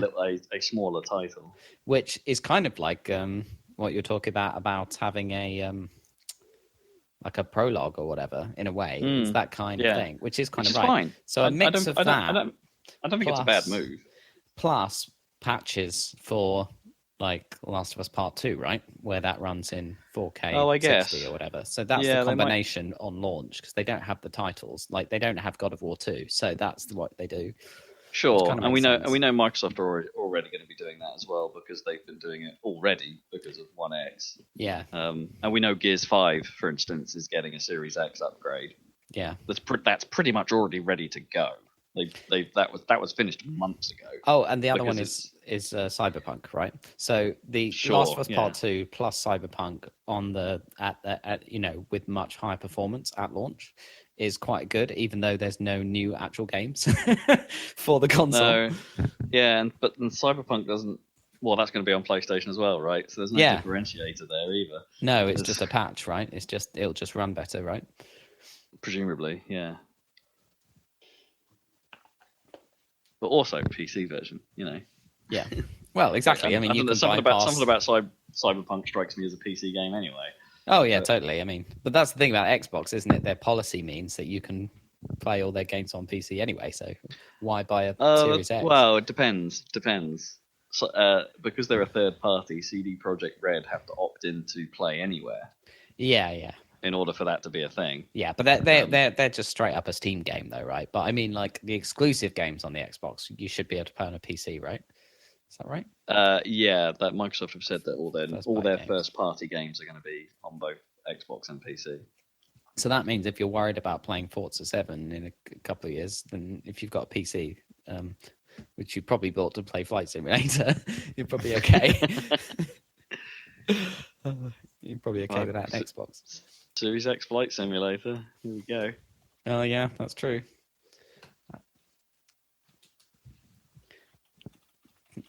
Genuinely quite tempted by Flight Simulator at some point. I could be playing it right now. It's on Game Pass, right? Yeah. You can't actually buy any joysticks anymore because they're all sold out. Which is going to be annoying when it comes for me to play Star Wars Squadrons. Anyway. Well, I guess that's coming out as well. Yeah, but that's just a small game. That won't look any better on a new console than an old one, I don't think. Yeah, I didn't realize. Did we talk about this? Squadrons isn't getting a full price tag either. It's not. The slightly cut price, 2/3 price tag. Yeah. The two games I'm most excited about are Star Wars Squadrons and Tony Hawk's 1+2. Yeah, boy. Come on, baby. Anyway. Yeah, I don't know. I'm happy to continue to wait for Halo. It just makes my decision if I want to get a console at the end of this year way more troublesome in my mind. Why? Was it definitely going to be Xbox for Halo? I was siding with Xbox. But now I'm not so sure. I mean, my Xbone is the oldest console under my telly at the moment. Oh, so I see. So in terms of cycles, yeah, that's the one that could do with the upgrade because I think if I play games on Game Pass, for instance, that or indie titles or things like that, they clearly are now starting to suffer on the bone. Right. Probably more so than other platforms. So in my head, from that perspective, the bone makes the most sense to replace. Mm-hmm. But it's always about the games, man. And I'm not. Yeah, we're not there. We don't have them. Where's my Ridge Racer 6? That was a 360 launch title. That was good. I mean, it was all right, but it was good. It's Ridge Racer. Ridge Racer. Right, what else we got? Call of Duty Black Ops Cold War is real. A game with so many subtitles. Yep.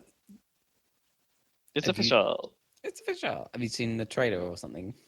I don't know if they've put out a trailer. I remember seeing that it's like, this is real. Okay. This is what it's actually called. Okay, it's announced. Call of Duty Black Ops Cold War.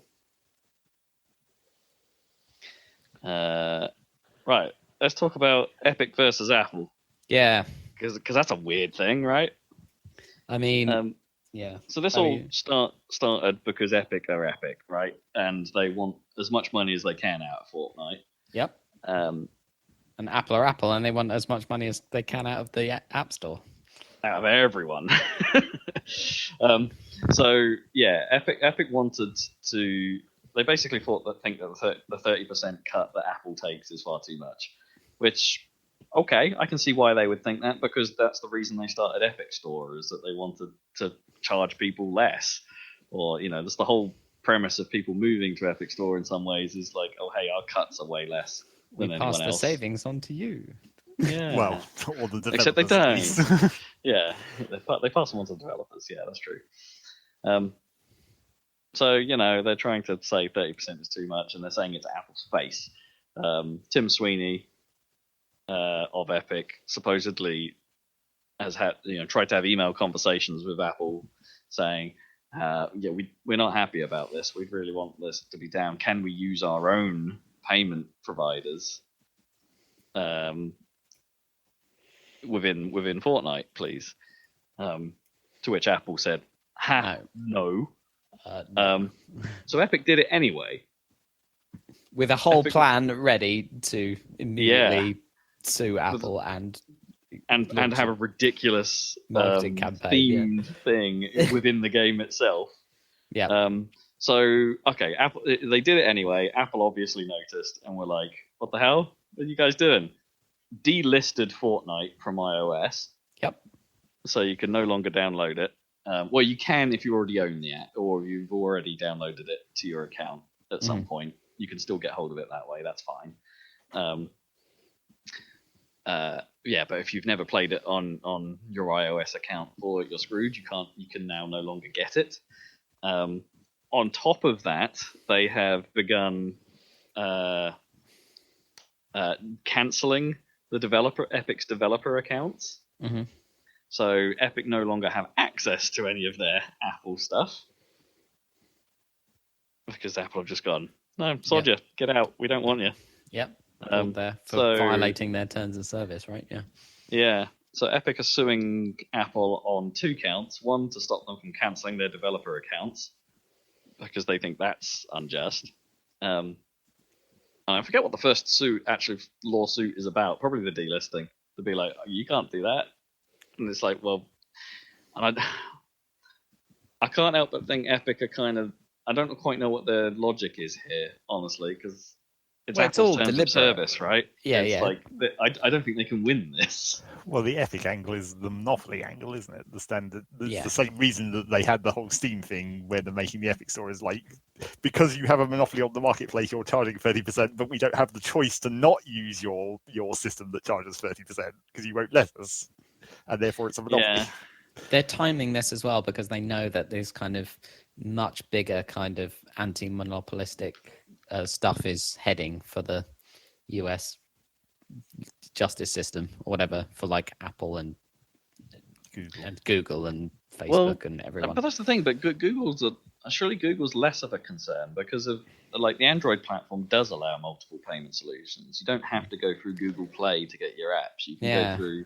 Well, there are other with ways this of getting thing, apps. they nearly got the same thing happened with Google as with Apple, but I thought Google, it did. They retracted it. Oh, did they retract it? I think so.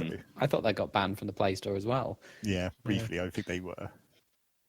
That was because Fortnite on Android had their own. You had to basically sideload Fortnite onto Android devices for a while, right? Like with a rootkit or something ridiculous like that. It was shady as hell getting Fortnite onto Android devices for a while. Yeah, but that's not related to this. No, it's not. It was still the payment thing that they got taken down for briefly before Google was like, no, we're not going to. We're just going to let you do it and not get sued. Yeah. But yeah, it's all coordinated, right? Epic knew they would get immediately banned, so they had a whole campaign ready to go. Yeah. So that 1984 style trailer where I forget his name. Like, is it the Tart Tycoon? Is that what they're calling it? This Apple figurine, right? with an apple head and a suit. Tart Tycoon. The Tart Tycoon, yeah. And so that's going to be the theme of the of some the content in Fortnite for a while. Is interrupting the current season, right? The evil Apple Corporation, right? Yeah, and there's like content. There's this in-game content to get around this stuff, including a real life hat. You can get a real life cap with hashtag free Fortnite on it. Right. I mean, it's the way they're trying to pull the public and all the Fortnite players into their campaign. It's like they're all bastards trying to make more money. Like, yeah, it's. I mean, like, what's in the? A bit of my head is just like, okay, Epic, why do you need to do this? Your game is the biggest on the planet, or one of the biggest on the planet. It must be making mega bucks. You put it on iOS, so you could get a bit more mega bucks. And it's like you're still making megabucks because you're getting more players because of the iOS angle. It's annoying because they're exploiting the same feeling and concept as the Epic Store, except this time it's not to the benefit of anyone apart from Epic. Yeah. They're being like, we don't like this 30% cut, we don't like this monopoly, but the only thing that will happen is, I mean, technically they are being like, well, no one should have to pay 30% cut on the whole of the Apple Store, and then everyone will be better off. But technically this lawsuit is only about them and Apple directly. Yeah. Really? Yeah, that's all it is. It's some sort of beef. And it could easily get completely settled out of court. Like, Apple could give them a specific percentage cut just for Fortnite. But that's the thing, they couldn't really do that then, because then that's precedent, right? Yeah, but and that's then not Apple precedent. would have to start doing that for everyone else. Yeah, but they wouldn't though. That's why it's an out-of-court settlement. They'd have a behind-closed-doors deal with Epic directly and be like, you only pay this much, but this is a specific deal we're making with you. It's not the general terms of service for the Apple Store. Yeah, it's shaky ground though. It really is, because it is like, if that becomes public in any way, then that's precedent, and everyone that kicks off, and then the App Store's in trouble. I don't think it counts as precedent in a legal sense. That's just a contract negotiation. No, I don't mean. Sorry, I actually don't mean in the legal sense in this case. No, it's not precedent in the legal context. It's precedent for the App Store in general, meaning that other big players in the iOS app space will suddenly be like, "Whoa, hang on! Well, how did they get this deal? Like, we want a piece of that." Sure. And it just makes everyone unhappy. And then maybe that will become just a whole hassle of contract negotiations for everyone, which, yeah. Is that worth the effort? Which is kind of the point in what, app stores try and avoid, right? They don't want this negotiation. They don't want these lengthy, time-consuming and money-spending processes. They just want you to be like, do you want to be on our store? These are the rules, go.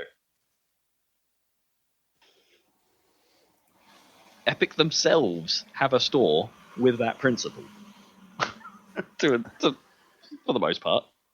Yeah, as far as I know, it's like it's just bizarre, really.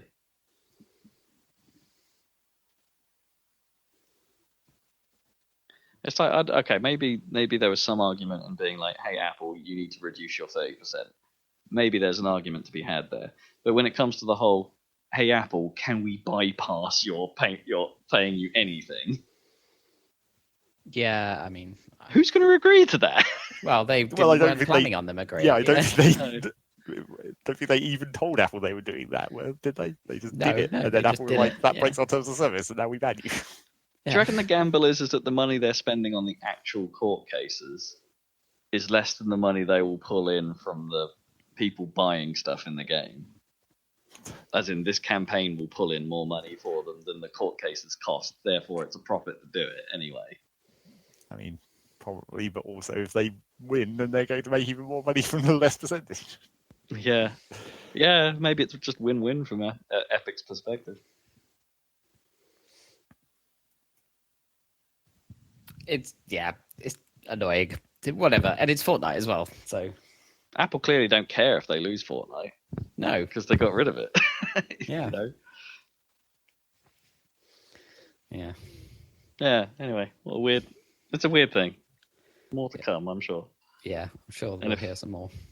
And if Fortnite's history is anything to go by, more to come very quickly indeed. Well, You can't get lawsuits to go any faster than lawsuits go. No, but I just mean like the speed at which Fortnite moves is fast. Ubisoft have been talking to a certain Brian Lee O'Malley, creator of the modern classic Scott Pilgrim vs. the World. Yeah. Theoretically trying to get the Scott Pilgrim vs. the World, the game, to, be re-releasable.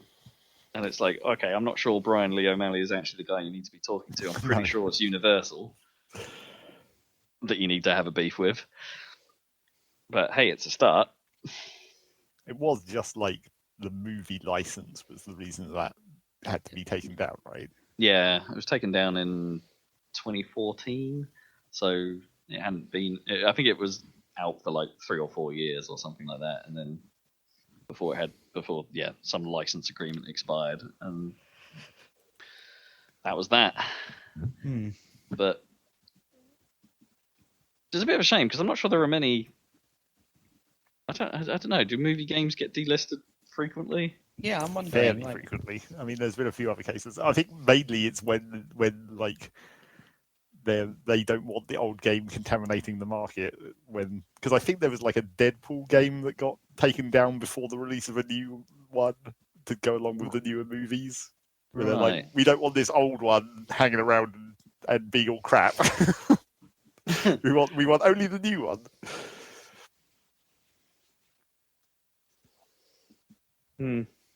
But I think that's in the Scott Pilgrim's case. It was more just like the contract was just that long. It wasn't like they ended the contract because of a reason. It was just like that was just how long the contract was. But I wonder why they had a timed contract in the first place anyway. Because it's like it's not like Scott Pilgrim is a franchise beyond that story, right? Yeah, like it's a film, it's a series of books. I don't think there were any plans at any point to do anything more than this.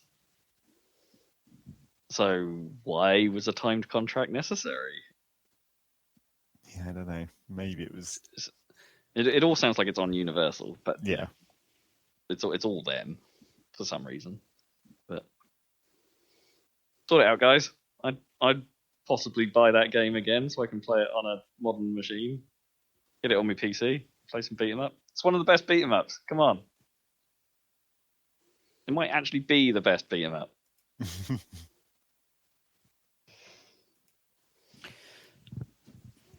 Right. I think we might be at the end of news, roughly. Nearly. Let's talk about Rocksteady. Oh yeah. Those guys, the Batman guys. They're doing the something Arkham dudes. Batman-y. They're making a not Batman game, but also kind of not a Superman game, as was the rumor. It's got Superman in it, but it's actually a Suicide Squad game called Suicide Squad: Kill the Justice League. And it's a 4-player co-op shooter. Right, where you play as the Suicide Squad, presumably. The Suicide Squad, yeah. You can play as Harley Quinn, Shark Dude. I don't know the name of these guys. Boomerang Man.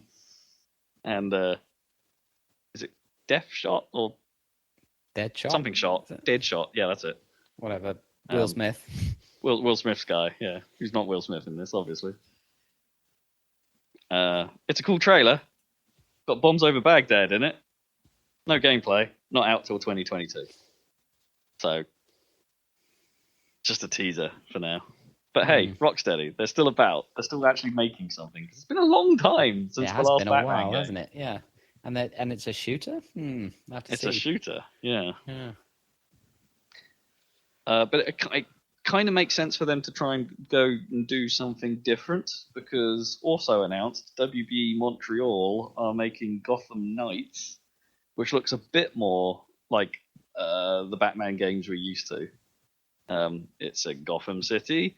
Batman is apparently dead, and his 4 sidekick people are getting together to solve Gotham's problems without him. But yeah, it looked more It looked a bit more RPG-y and a bit less stealthy from what they've shown so far.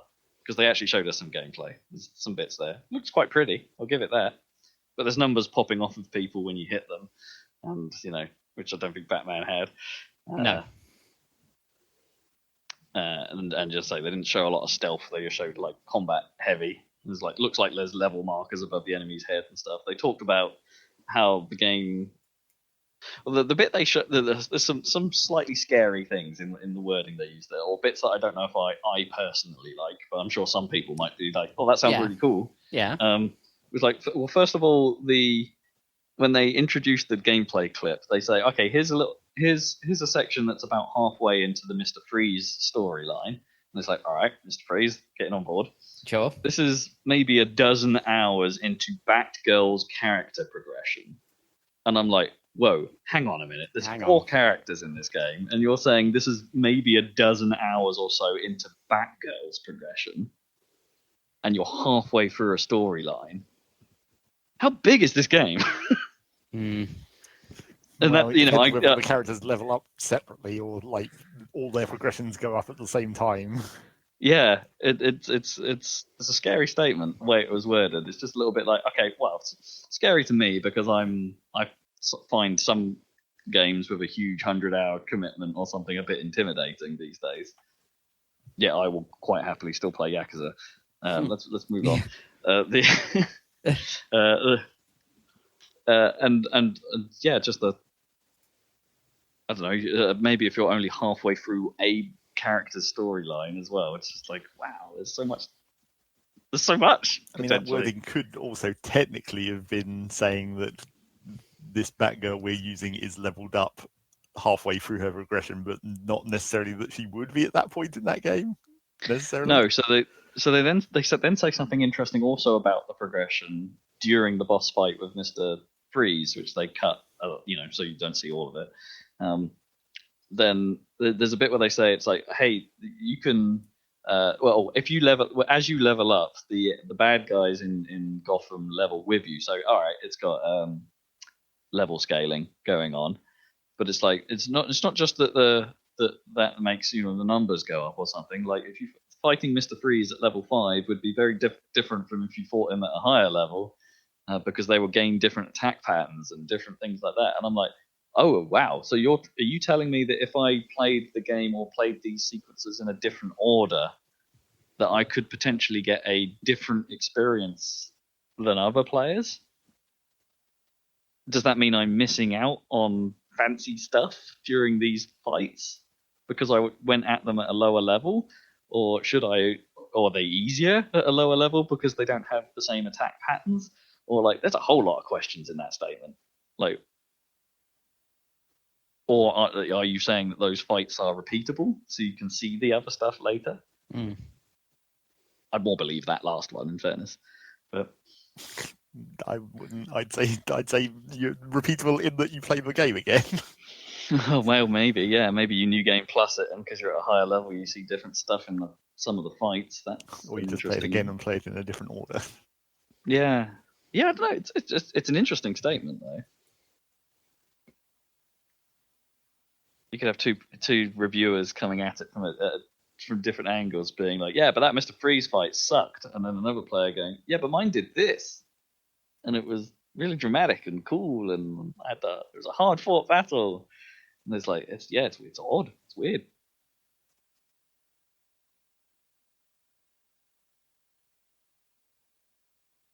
And that's news. Well, and Nintendo announced that they're actually releasing Pikmin 3 on Switch. Whee! That's good news. Oh, cool. I missed Except that. it's only Pikmin 3. It's not the pack of all of them like people were kind of hoping it was going to be. Yeah, that would have been nice, but although on the plus side, it's Pikmin 3 Deluxe, which means you get the DLC as well. So did Pikmin 3 rely on the Wii U touchscreen stuff? Or A bit, but not super heavily. It should be fairly easy to adapt to just regular controller.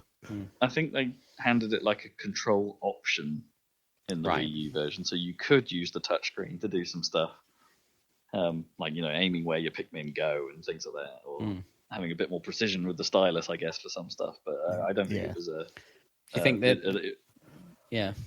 I don't think it was necessary for playing that game. Will this one have motion controls with the Switch motion controls, do you think? Yeah, probably. Hmm. Because I assume it used the motion controls of the Wii U as well as Yeah. the touchscreen. Yeah, I've got no idea. Maybe. Well, that's good. I might play that. I haven't Yeah. played Pikmin 3. I've played 2 and 1, obviously. Yeah, exactly. I never played Pikmin 3 either. But I would have been way more enthusiastic about it if it was all three of them. All of them, yeah, that's true. Would have been a better package. Because did they re-release the original Pikmin at some point? Did they do a Wii version of that? No, I don't think they ever did. That's why everyone was assuming that when they did re-release them, it was going to be all of them. I mean, you would have thought that theoretically it wouldn't be. It's not like the game mechanics have ever really changed. So theoretically, it shouldn't be that difficult to put all the content from 1 and 2 into 3, essentially. Into the engine. Yeah, we'll just play it with a controller. You know, the standard controllers would be fine for that, right? Well, yeah, Nothing to worry because you about. only had a GameCube controller back in Exactly. the day. Yeah. Nothing to worry about. Just do it. But they were probably more thinking about how basically no one got to play Pikmin 3 because it was on the Wii U. Yeah, I mean it's a very Nintendo approach to the Wii U, isn't it? At the moment, it's like, yeah, just put it out again. Which is why I'm surprised you haven't seen things like Super Mario 3D World and stuff get re-released yet. Yes, that continuing rumor about all the Mario shit that's supposedly maybe getting remade. Yeah, still nothing. And supposedly coming the end of this year. And there was also a recent some shop somewhere uploaded a thing about Breath of the Wild 2 erroneously, where it was the pre-order page or whatever for Breath of the Wild 2 may have appeared, and people are like, "Oh, does that mean we're going to get an announcement about that shortly?" Because that's usually how this happens. That is, yeah. Some supermarket leaks it like a couple weeks before the actual announcement, or someone puts out a promotional set of Doritos. Yeah. But I mean, you would hope that we're going to hear something about Breath of the Wild 2 at least this year. Not necessarily that it's going to come out this year, but we're at least going to hear something about it. I don't know. Nintendo seem like this. Like, no, we're fine just saying nothing. Until a week before we release something, apparently. Are you not happy with Paper Mario? Come on.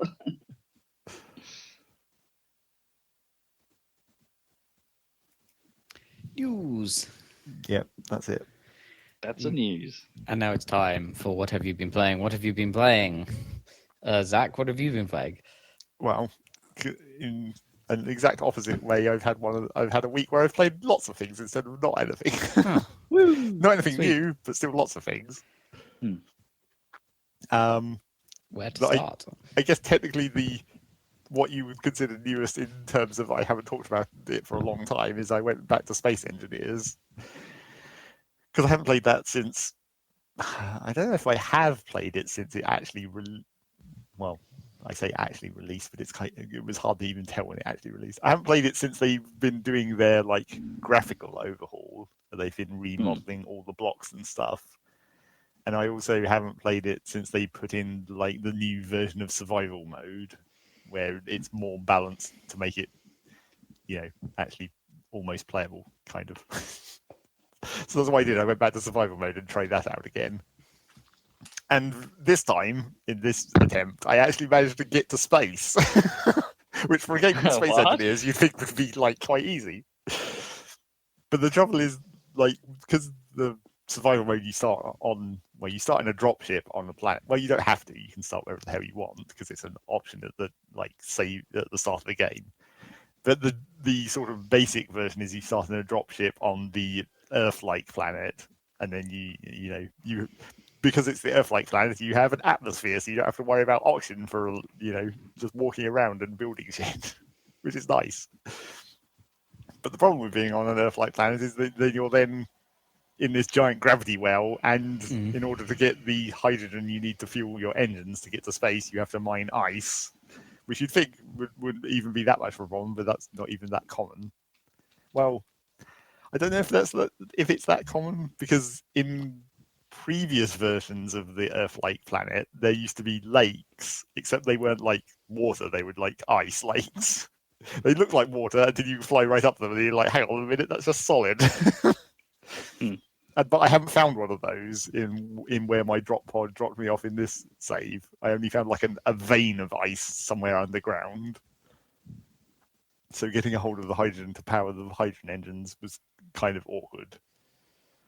But again, the actual problem with the big problem with starting on the planet is getting out of the gravity well into space uses a lot of hydrogen fuel. So when I eventually made my first attempt to do that, I was like, okay, build basically the smallest ship you possibly can, where it's just essentially a cockpit attached to some engines and like a hydrogen storage tank and maybe a cargo container and a drill, so you can actually mine some stuff when you get to space. And I've never done it before in the survival mode, so I didn't really know, how much fuel I'd need or how many engines or any of that stuff. But it turns out that with this sort of incredibly minimal build, by the time I'd got to space, I'd used pretty much half my fuel. And I was like, well, I need some of this for landing, not as much, obviously, because you have air resistance. Well, you don't actually have air resistance. That's a whole other thing in Space Engineers, but you don't need as much to land as you do to take off. But I was like, I'm not even going to be able to spend much time in space.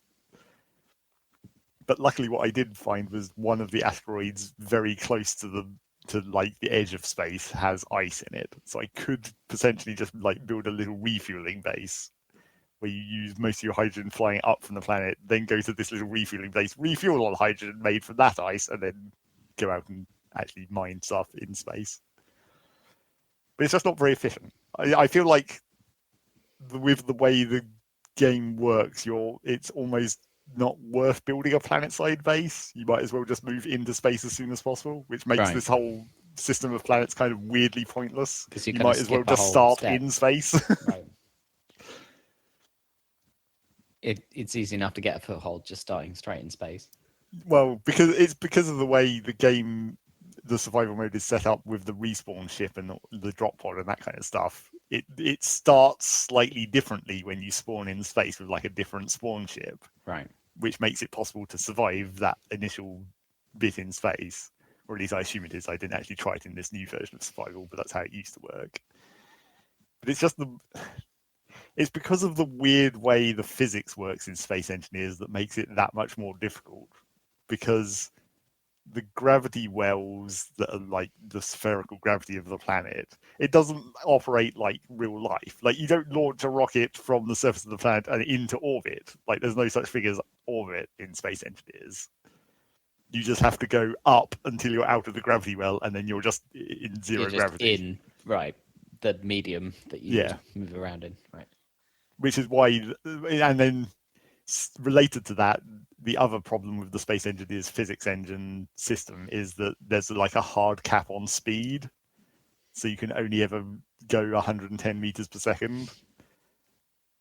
So when you're launching to space, you're essentially you fire your engines until you reach 110. Then you turn off the engines for a second, and then you start decelerating because of gravity, and then you boost again, and then you turn off again, and then you boost again. So you're trying to basically constantly maintain yourself at close to maximum speed, but not waste fuel constantly pushing against that cap. Right, because that's just wasteful. Yeah, it's weird. It's a weird system and really kind of awkward. Yeah. And also, that's one of the reasons why you use a lot more fuel going up than you do coming down, because since your terminal velocity is only ever going to be 110 meters a second, you could just fall back down the gravity well and decelerate at the last moment. Right, because it's going to be capped at that speed. And the air resistance doesn't really come into effect. You can make a parachute, so you can actually have your ship deploy a parachute to slow you down that way. But yeah, it's a weird physics system that kind of makes the whole planet side element of that game seem like more of a hassle than just the space side. I mean, not having to worry about oxygen is definitely nice. Not least because the way you make oxygen and hydrogen is essentially the same thing, except while you would think you're taking water and you're splitting it into oxygen and hydrogen, it doesn't actually work like that. The machine makes oxygen or hydrogen and just uses up water. Right. So yeah, Space Engineer Survival it's definitely more stable than the last time I played it, and they've recently done some adjustments to like the general physics of like how things collide and that kind of stuff that makes building, particularly building with pistons, a lot nicer. Because it had a really awkward system before where if you made like a ring of blocks and then put one block in the middle, and you were like, I could use a piston to make an elevator and just shove that block up and down, it wouldn't actually work because like the hitbox of a single cube was slightly larger than the actual cube grid, I guess you could say. So like a one cube didn't fit through a one cube hole essentially. But they fixed that, so now it does. So now you actually can just have a one cube wide elevator fit in a one cube wide hole. And that also works for all doors and all the other things where blocks move around. It just makes it a little bit more logical and easier to work with and less likely to spontaneously explode. Which was always the problem of Space Engineers physics. Where's the fun in that if things don't just randomly explode? Yeah, but it's not like fun explosions like in Kerbal. It's like really, really inconvenient explosions. Okay. Where you've spent like an hour building this thing, and then because you accidentally overextended the piston, and then two blocks collided, and then the physics freaked out, and then the whole thing just flew apart. And you're like, oh god, have I got to build that again? Which in a gravity well is, maybe you can at least go and grind down all the components and get the parts back. But you can't like pick stuff up very easily and move it around without using a ship to like latch a landing gear to it and then and then reattach it somehow. And in space, if something flies apart with physics, if it's going at 110 meters a second, you're never going to be able to catch it up. So you're completely screwed. That's why you also don't get out of your ship while it's moving at high speed.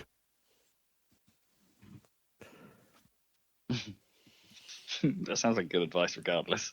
Well, yes, probably. Technically. So that was Space Engineers. It was definitely more stable. That was the main thing I was looking towards, whereas like they're doing all these graphical updates which might have an impact on performance, but the game definitely ran better than I remember it running. I guess it wasn't multiplayer, which has always been a problem for that game. But yes, Space Engineers Survival Mode is what it is. Inconvenient and awkward, and sometimes makes you wonder what the goal of that game was. Like, was it meant to be a creative sandbox where you just build stuff, or was it actually meant to be a survival mode and they just didn't balance it very well? I'm guessing the former. Yeah, it does feel like it quite a lot of the time. So there's that. I played a whole bunch of Forager again because I haven't played that since there'd been a few updates to that as well. Some more end game content added onto the progression of that game. The weird nuclear stuff and the Void, which is this sort of endless dungeon run kind of thing where you just have to grind your way through tons of enemies. So I played that again, and in the process I was like, let me see if I can finish off these achievements. So I did. I got all the achievements. Cool. Which was nice, if slightly annoyingly grindy in some cases. I mean, that whole game is technically about grinding and about optimizing your grinding. It's always sort of cookie clicker-esque, where you're at the start of the game you're mining individual rocks, and then you get a mining laser that does that for you, and then you can build multiple furnaces and set those to be automatic, so they just take the ore and convert it into iron. And then you're like, I don't even need iron, I need steel, so I've got more furnaces that convert the iron into steel, and I don't even worry about that any longer. And that's one of the things they had added on the UI side, was now you can set crafting stations to infinite, so you just set it and forget it after a certain point. You're like, none of the things that I'm making any longer use just iron, so I never need to worry about how much iron I have. I just set it to automatically process that up the chain. But yeah, and then there was a couple of unnecessarily grindy achievements. The Void is kind of funny because it gets to the point quite quickly where the game just can't handle it, where it's just there's just too many enemies on screen and too many bosses and too many lasers for all your drones are firing all over the place, and the game just can't handle it, and the frame rate starts to crash down. It's quite weird. It's weird when you say drones and lasers, because I didn't There's something about the look of Forager that doesn't make me think, oh, it's going to be robots with lasers in it. Yeah, it's like the late game stuff when you get the drones and the new nuclear powered buildings and all that stuff. It's like it's weird how that game turns from like regular farming to ridiculous. Strange. Yeah. The drones is definitely the most overpowered thing. You just get a huge cloud of drones that follow you around and just vaporize everything in your vicinity. You never actually bother mining anything after a certain point. You just sort of stand near it and your drones just shoot it all. And then there was the last achievement I got, which was the most inconveniently grindy one, which was unfortunate because it's like it's a weird situation where the game systems don't go far enough into ridiculousness. Because like there's the achievement for getting 1 trillion coins, which you use the lighthouses that increase like the drop rate of stuff. So you basically just surround a tiny island with as many lighthouses as you can afford. So whenever you kill a single enemy on that center island, it just drops like 1 million of whatever drop it has. And therefore you can sell that to the shop and get the 1 trillion coins. That didn't take too long. But then weirdly, the longest achievement is there's an achievement for making 1 million coins with a bank. And you'd think, comparatively to 1 trillion coins, you'd think 1 million would be quite easy. But the banks don't have nearly as many ways to buff them, essentially. So I built like 20 odd banks and I still had to wait a couple of hours just for them to slowly tick up the number of coins. It's like, it doesn't quite go far enough into ridiculousness with the banks. It's kind of annoying. But it allows you to just make loads of them. Well, the way the buildings work in Forager is every time you build one of the same type of building, the next one is more expensive. So again, obviously, because you're trying to ramp up everything so much, that's not too much of a problem. But when you're building, your 20th bank or whatever, they are getting quite expensive. Right. So yeah, now that I've got all the achievements in that, I'm probably good. Don't need to play that again anymore until they may be updated again. Because there were new achievements related to the nuclear stuff, so they obviously had updated the achievements as well. And then always annoying when it's like, oh, I thought I less ranked or whatever this game, and now there's more achievements, and it's like, well, bugger. I guess if they do that again in Forager, maybe I'll just load my save rather than starting over. Because that's what I did, obviously. Because you always do. Yes. And then speaking of that kind of thing, Factorio released 1.0. It's finally come out. Not that it's really any different from the last couple of patches, of course. They put a new little trailer out. I saw that. Well, they put a new trailer and they redid the old trailer again. Not really though, because the main sort of trailer has always been, well, not always, for the last few years has been that one where it like shows the train going around and unloading stuff. Yeah. All that. Runs over the aliens. Yeah, that's been there for a while, and it's just been like subtly updated. Like every time they've done new graphics or whatever, they just re-record that video essentially. The same base running. So that has been updated with the few different things that are in 1.0, but there's also another slightly different mini trailer. But yeah, it's come out, and there's a few new things. So I was going to say, what was in the 1.0? Well, mainly it's just like what made it done. The last few bits of clean up to UI and stuff has been mainly what's been different over the last couple of months of work on the pre-release. There are a few little actually new things. One particular late game thing, the big old Spidertron robot. I haven't got to that yet, obviously, because I've started over, as always. But also the thing I'm doing now I'm recording it, so maybe I'll be able to upload this at some point, maybe. Depends whether I can get round to going through the editing process of speeding up the middle bit of the footage and all that stuff. Right, yeah. But what I've mainly been doing is with 1.0, I've been saying, and this video, I'm like, I can play a vanilla run with no mods for the purposes of the video, but also because, again, the one single achievement I don't have in Factorio. the create 20 million green circuits, because achievements don't track when you're playing modded. So I've never got that achievement for making 20 million green circuits because I don't play vanilla that often. So I'm like, maybe in this video I can finish that last achievement too. Maybe. Is that something you can confidently do in vanilla? I don't know. It's like I haven't. Well, it's mainly because I haven't played vanilla for so long. I can't really like estimate how much green circuits I'll be able to make. Like I'm specifically thinking about trying to like build a base that is very focused on circuits, like much more than I usually would. Because normally you build towards the rocket and you build as much production for circuits as you need for that, rather than deliberately making as many circuits as you can possibly. So I'm definitely planning on trying to make a base that's going to just dump any extra resources I can possibly make into just making more circuits. And when I actually looked at the achievement tracking, I was like, oh, I've actually already made 14 million through all the other times I've played vanilla. So it's not a full 20 million I have to make, it's only 6 million. But I have no idea how many that really is. I think the one other time I tried to make headway on this achievement a long time ago in a vanilla run, I made a specific factory for green circuits and all that. I think I made like 2 or 3 million in that base, maybe. I don't even remember, it was so long ago. But yeah, maybe that achievement will get done in a video, or maybe I'll just get a base that can theoretically do that achievement, but I'll finish the like progress of the game way before that, and then just run that base myself. Right, yeah.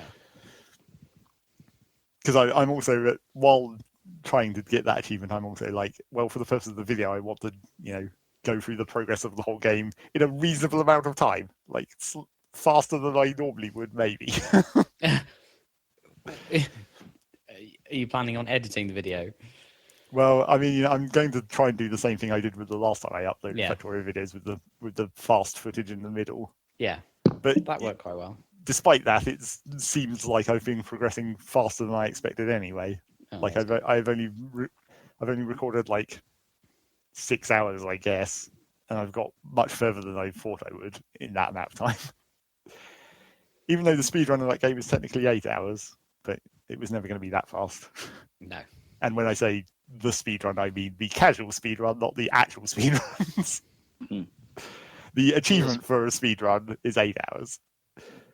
But real speedruns are like 1.5 hours. Yeah, because they're like speedy. It's quite impressive though, even for a game of that style. Yeah. Like, what's there must be some tricks they're using, I guess. Well, I mean, the obvious ones are like you don't have enemies for a start because they're totally unnecessary in terms of finishing the game. So you just never have to research any of the military stuff either.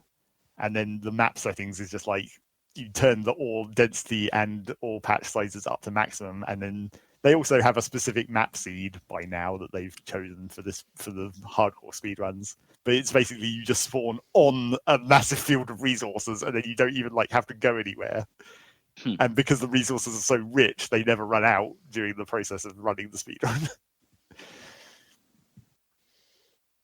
Which to me always looks hella ugly, because it's just like I can't stand building buildings on top of an ore vatch. Yeah.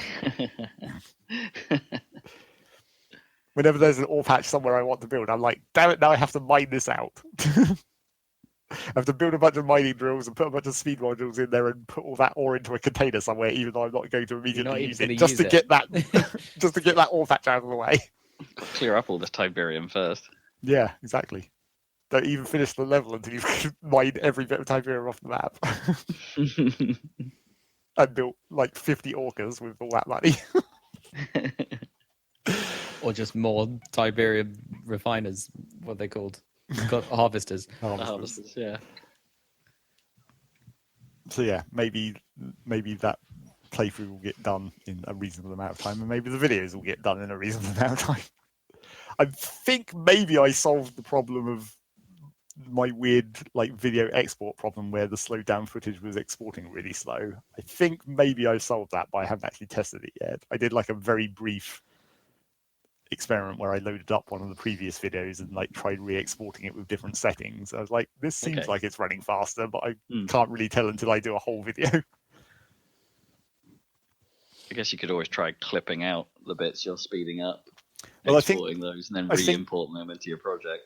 Yeah, I think that was more or less what I ended up doing towards the end of the last attempt, was that I was taking, because I'm recording it as the start section, then I'm stopping the recording, then I'm recording the mid section, then I'm stopping the recording, then I'm doing the ending. So that mid video is just separate. So I was just taking that video and then just doing that in a completely separate project, just increasing the speed, exporting that, and then using that video as into the actual edit. And I think that was working better. And it looks like these settings that I've changed might make it quicker again. But again, it's still like you're still having to process 2 hours of footage regardless. So it's still going to be an overnight export job. So hopefully that will start being uploaded in maybe a few days. A couple of days once I get through all that processing. Nice. And then apart from that, there was a few other random things that not much to say about. Did some Gungeon runs, did some Isaac runs. Went back to Creeper World 3 for a minute after I uninstalled the demo of Creeper World 4 because I was in the mood for a little bit more of that. But, maybe the actual Creeper World 4 will come out soon-ish. I don't think it's actually got a launch date, but there's been a demo. That surely means they must be getting reasonably close. Yeah. Unless they pull a tank ticks and it disappears off the face of the planet. Oh, and then I guess I only wanted to mention this because it's in the category of things I haven't been playing, but you might expect me to play, maybe. I haven't been playing Rogue Legacy 2, even though that came out in early access. I was tempted, but I looked at it. I looked at their early access store page. And I was like, I'm not sure I want to play this kind of game in early access. You want the complete content in if you're going to play it. From what I've heard about that so far, that currently what it is basically Rogue Legacy. Yeah, and the 2 is the bit that's missing. Well, in some ways, it's like they've successfully recreated the first game. Now they need to go and add all the new stuff. Because the store page was like, there's 2.5 of the environments out of 4, and I'm just like, that's in a roguelike game. You want the whole point of the run is to get to the end, and if you only have 2.5 of the levels, then even if you get to the end, that's not an actual run. Yeah, it sounded like I remember when Dead Cells was coming out, that had a similar. Yeah, that's why I still haven't played that. Yeah. Although that's now done and good now, right? Dead Cells, but... they've been doing a lot of weird updates to Dead Cells, it seems, from what I've been reading. They rebalanced that game several times even after it came out. So I don't know what the actual situation is. Yeah, they've definitely had a couple of big named patches, haven't they? So there's something update. This is the. But yeah, I definitely had a moment where I was tempted by Rogue Legacy 2, and I was like, no, I think that's the kind of game you want to hold off on until it's done. Yeah. No, yeah, I hope it's. As I say, I'm a little bit disappointed in the language I'm hearing coming out of it, and that it's Rogue Legacy again. It seems to be the sentiment so far, and it's like, well, that's not necessarily a bad thing, but I'm kind of hoping for. If you're going to do 2, make it as varied as hell, right? Well, I mean, from the just trailer, it definitely looks like there are a decent amount of new stuff that they're already showing, like the stupid traits and whatnot, obviously, but also you got to have mechanics. Yeah. The traits are one thing, but the linchpin, I think, for any roguelike is have variety in your enemies and what you're actually doing, regardless of that stuff. The traits make it more interesting and more challenging, for sure.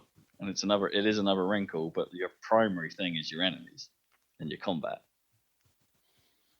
I mean, realistically, compared to Rogue Legacy 1, Rogue Legacy 1 had an actually tiny amount of enemies, so theoretically you shouldn't be too hard to surpass that. No, I guess not.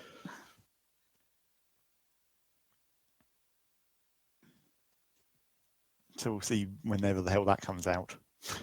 Add that to the list of games that I'm waiting for, along with Subnautica, the not expansion, the weird semi-expansion sequel to Subnautica. Oh, what, Sub-Zero? Is that not Yeah. come out? No, still not done. Because they talked about that in the Indie World thing. Like Yeah, when for the Subnautica Switch, comes right? out on the Switch, Switch, it yeah. will get Sub-Zero as well. No, it's still not done. I Huh. think they might be getting closer because I think the last update for it was like we've added more of the story. Like they're putting in the sort of the actual story and not just the mechanics. So they might be getting towards being done with that. Yeah, weird. Yeah, I just assumed that had come out. I don't remember when, because I remember on the podcast they definitely said like that they said it was going to be a year, but I don't remember how long ago that was. Yeah, we might be getting that way. In fairness, Yeah, it's got to be at least close to a year, if not already a year. So they're definitely due,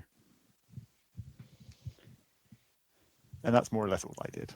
Cool. Rob, what have you been playing? well, let's stick with the roguelike thing for a brief moment, and I did a few more runs on the Neon Abyss. Got to get your runs in. And yeah, had I don't know if it's had a couple of minor updates or whatever, but I had a bit of a better time with it these last few runs, just primarily because the runs went well, but I didn't feel quite so frustrated by some of its mechanics this time round. I don't know. Yeah, maybe that was because it was going so well. Was that just a coincidence, or have they actually changed something? Yeah, I don't know. I was walking over most boss fights pretty easily, so I think I might have been just juiced, and so doing a bit of progression didn't seem too difficult. Although it seems like my next target, I might actually have to engage with I don't know if you want to call it a faith system or whatever, where it sounds like I'm actually going to have to do there are chests here and there that require you to either complete a room without taking damage, and then pay crystals to gain wisdom, or you can hurt yourself on that. You can damage the chest, which will make it spiky, and then you can hurt yourself on it to open it, which will give you violence on your sort of morality meter. And I think the next boss I have to take out, you need to engage with the violence system in some way. So I probably need to be violent on every level, which means costing you a lot of life, which is clearly dangerous. I'm never very good at the sort of the sacrificial runs in any roguelike. So it's like, yeah, I don't know. At least that's my assumption. I have to do a run and see how far I can get normally. I haven't played it since I've unlocked this thing, but it sounds like I need to go violent. But the thing is I still haven't upgraded, gone past the rogue light upgrade tree, past the first page, and it's like, how many pages are there? How many runs do I need to do to get that original problem still stands, I think, with it, and it's just like, good God, it's going to take forever to unlock everything in it. It's going to take ages to unlock any new characters. I think I may have access to one more once I've earned enough of the gold currency. I can unlock a third character. Woo! And there's 8 of them. And it's and I can't see the other characters because they're not on my upgrade tree that I can see right now. It's how do I get the second page of this upgrade tree? And it's I don't know. Yeah, I still think that balance is wrong. Especially as I may be churning through the actual boss target content. I don't know how much there is or how much more there is to it. But, yeah, I found a couple more guns that I enjoyed using. Was the trick to those runs.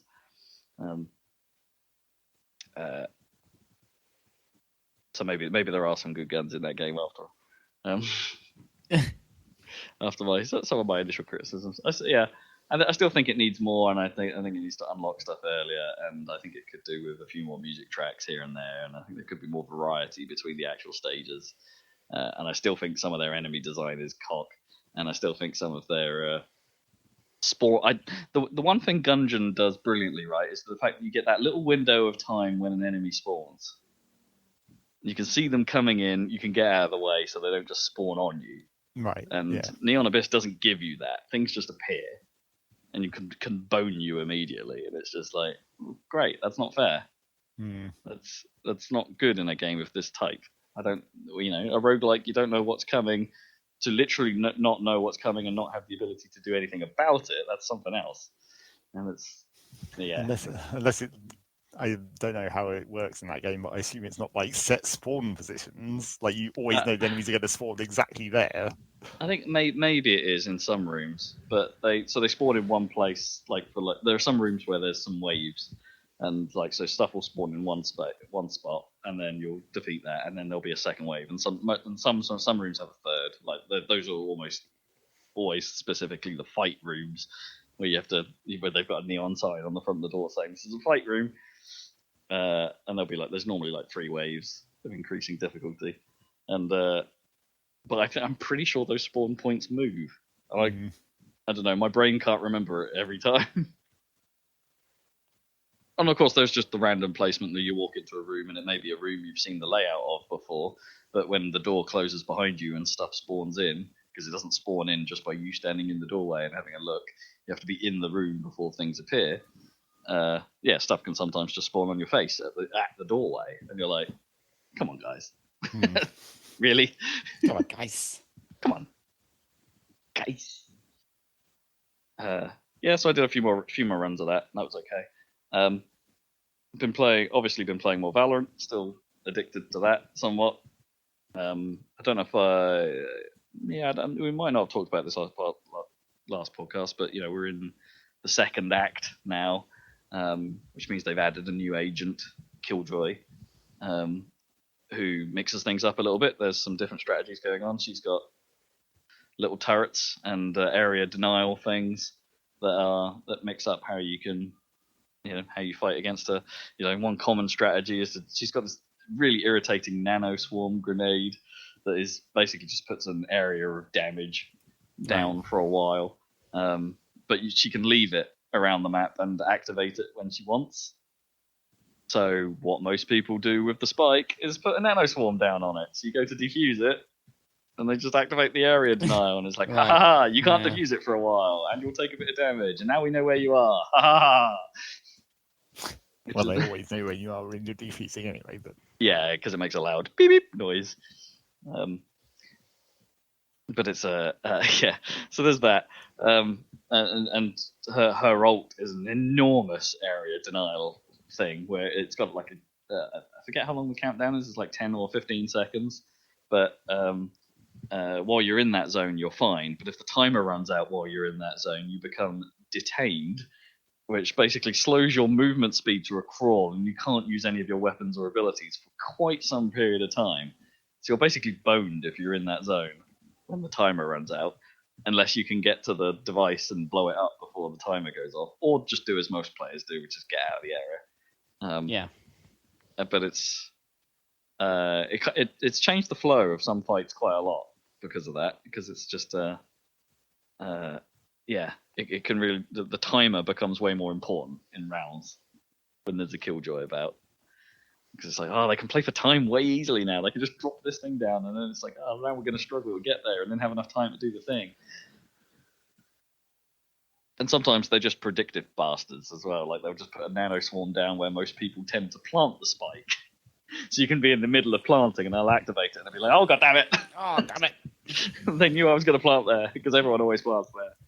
Well, I mean, I guess that is a tactic that makes sense. It's she's. I wouldn't say she's super annoying to fight against, but it's a wrinkle that can be irritating sometimes especially if you're against a good one. But most of the time it's fine.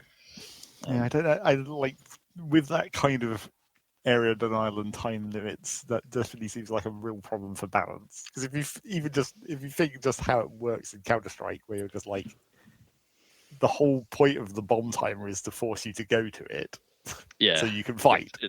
But then if you've then got this whole other thing where you can essentially fight people without fighting them, but also while the timer's still going down.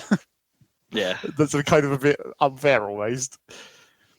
It's double pressure. Yeah, you end up in some fights you end up having 2 timers. I mean, you might as well. It's we've got the bomb timer, but we really need to turn off this detention zone before we can do the bomb. Yeah, it's you might as well just have it so that if that character plants the bomb is just half as long, and then not have her abilities. I mean, maybe, yeah. Well, that would be a terrifying ability. Yeah, half the bomb time or something. Like maybe you could, like maybe the way to balance it would be make it so that if the nanoswarm or the zone is like overlapping the bomb doesn't count down while those are happening. Oh, that would be interesting. Because then they still can deny you from defusing the bomb, and they'll still know where you are, so they can come to you. But then you won't be limited to that time limit. Yeah, interesting. I wonder if they're thinking about things like that. Yeah. I'm still having good fun with that. I've ranked up a few times, which is nice, and then immediately deranked a couple times. I'm still positive compared to where I was last time, so that's a bonus. You haven't quite reached the full sine curve. No, I think I'm at my happy place in terms of the competitive zones. It's like, I'm not very high up the ranks, but I'm having fun, so that's fine. I still really want you to play it, Zach. I just think it's your bag. I don't know why. It's like, you enjoyed Counter-Strike. Why don't you enjoy this kind of thing? That reminds me, guess what? It's waiting for an update on my Steam. Counter-Strike? No, Dirt Rally. Oh, Dirt Rally. I didn't think they were ever going to update that again, and yet somehow there's an update. Oh, is it another 120 gig monster? I don't know. I haven't tried to start it yet, so I don't think it actually is.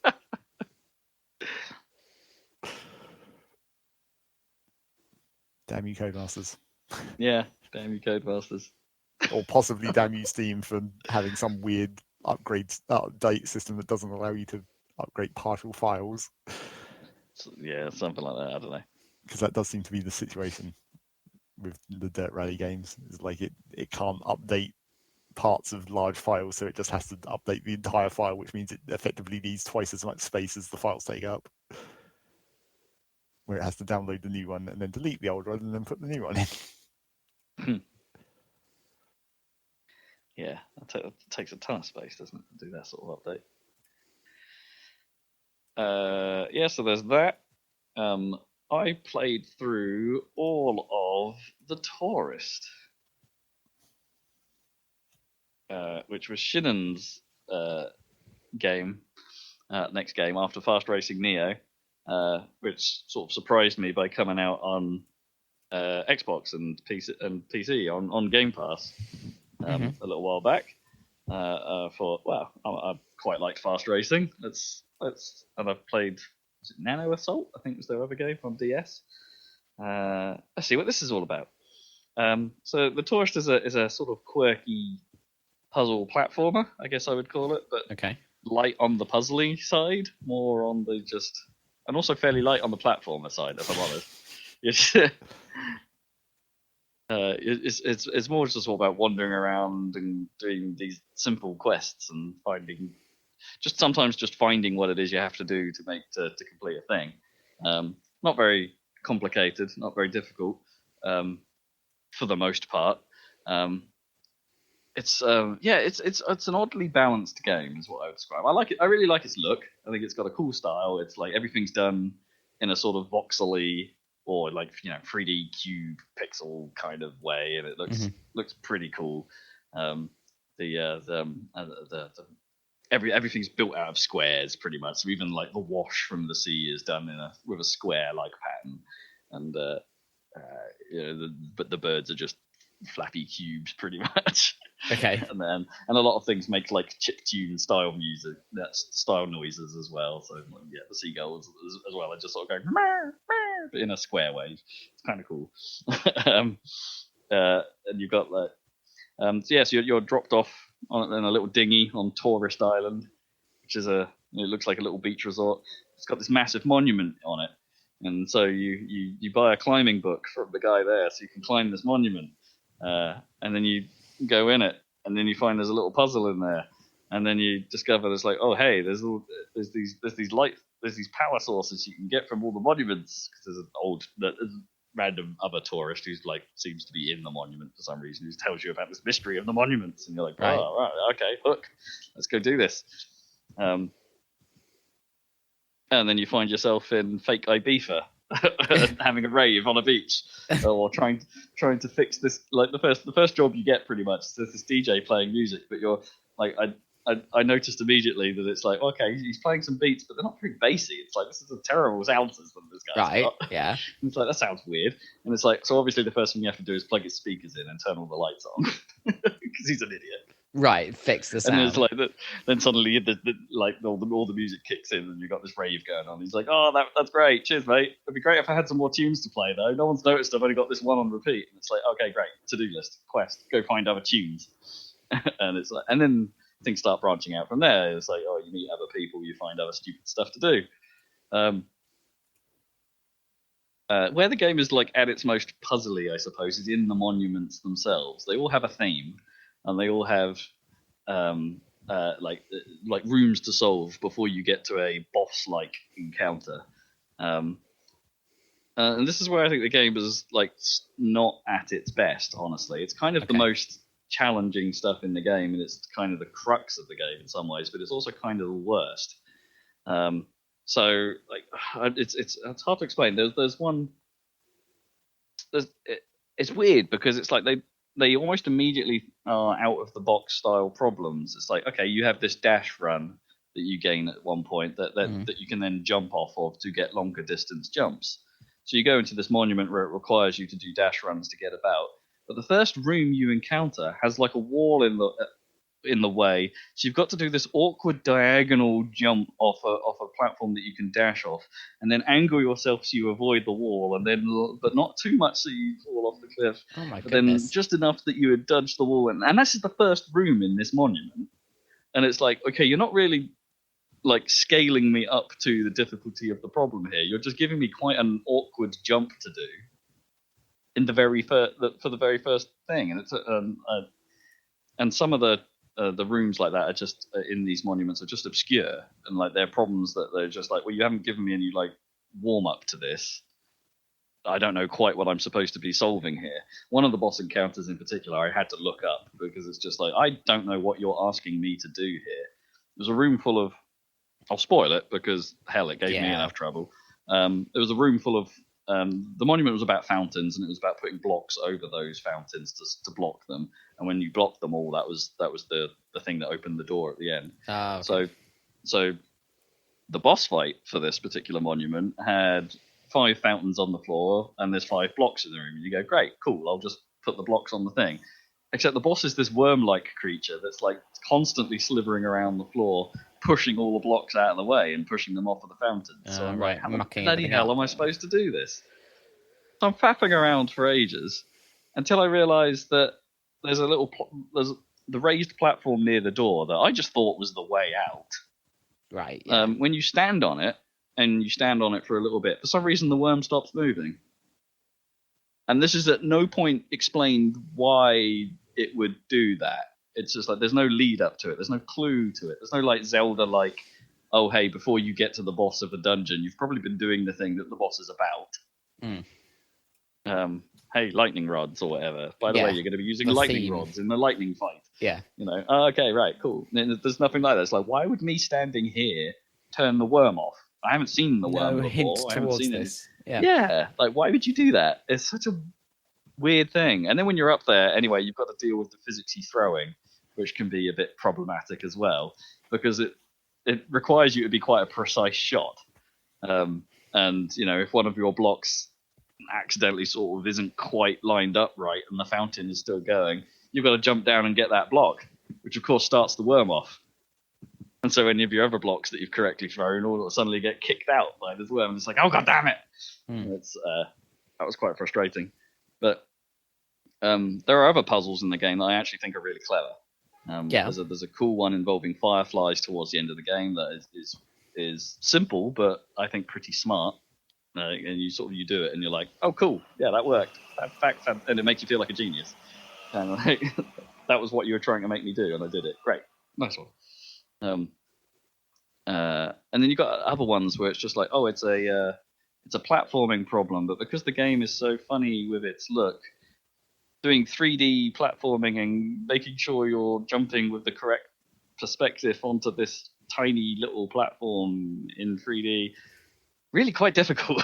Like I can't, like I'm jumping in front of the platform, I'm jumping behind the platform, and I'm falling to my doom. Yeah, and then you're making me doing this puzzle around. Yeah, and then you're making me do a puzzle around which platforms I jump on and which order I jump on them, so I can actually achieve what I need to. And it's like, oh, this doesn't work very well.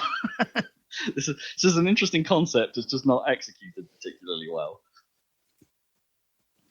So there's moments like that in it, but then there's also moments like some of the mini games are great. There's a retro arcade there, which has a surprisingly very good knockoff of Arkanoid.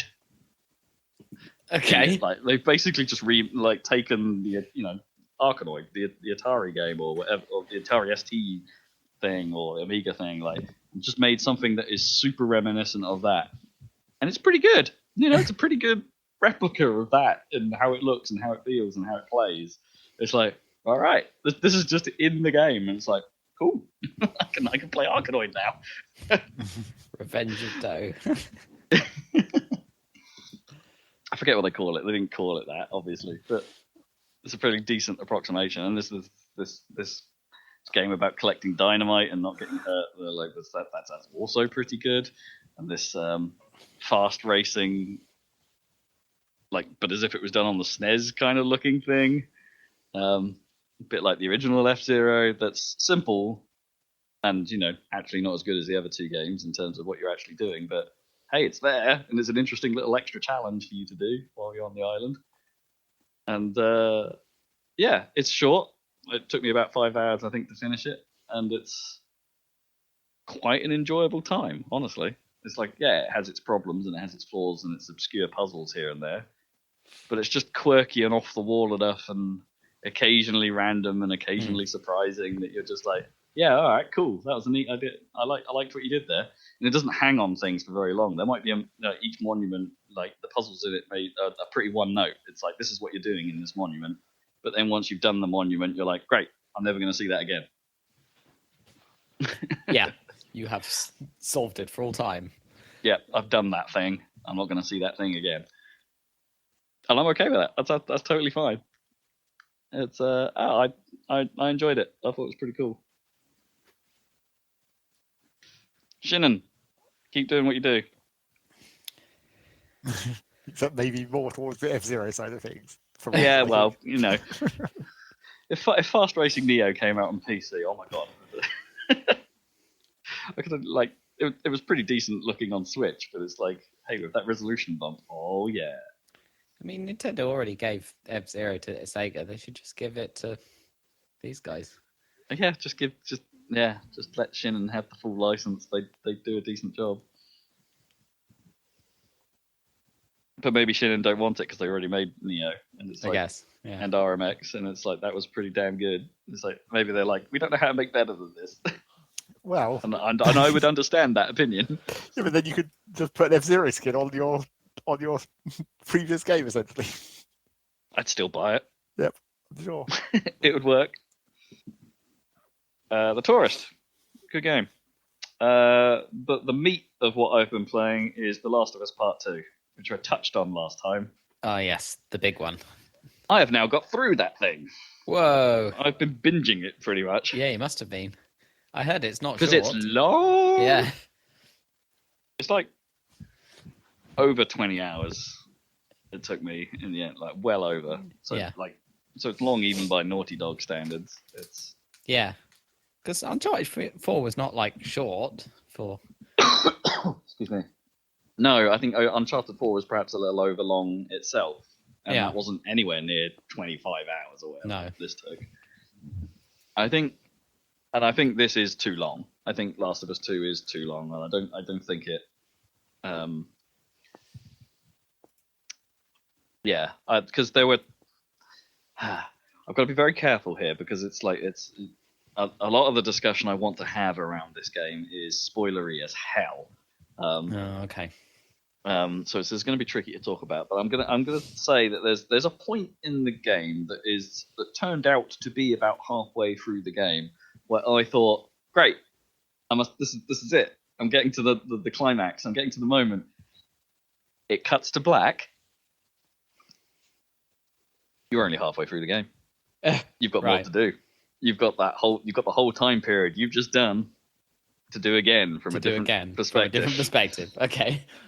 And it's like, oh my god! And at that point, I was like tearing my hair out a little bit because it's like I think this is an incredibly well-made bad game. Oh, wow! Honestly, like I love the story. I love the writing.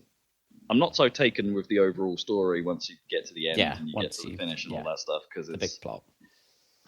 It kind of falls into the category. The narrative falls into the category which I don't get on with, which is a carnival of characters making terrible decisions. Mm-hmm. Like, which is standard, I suppose. It's like humans are stupid, right? This is how we make stories. Humans make stupid, irrational choices. This is where all story comes from. Not the best, but you can make cool stories about like super ultra competent people, can't you? Like True. Star Trek, where they're all really good and they're trying to figure shit out.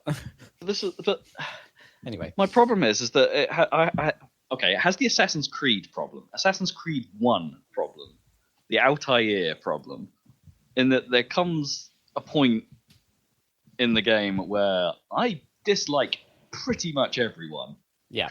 As a character. Yeah. And I don't want to be them, and I don't want to do what they're doing because they're idiots, or they're just unlikable, or they're dicks, or I find very little of redeeming feature about them, and it's just like I'm not.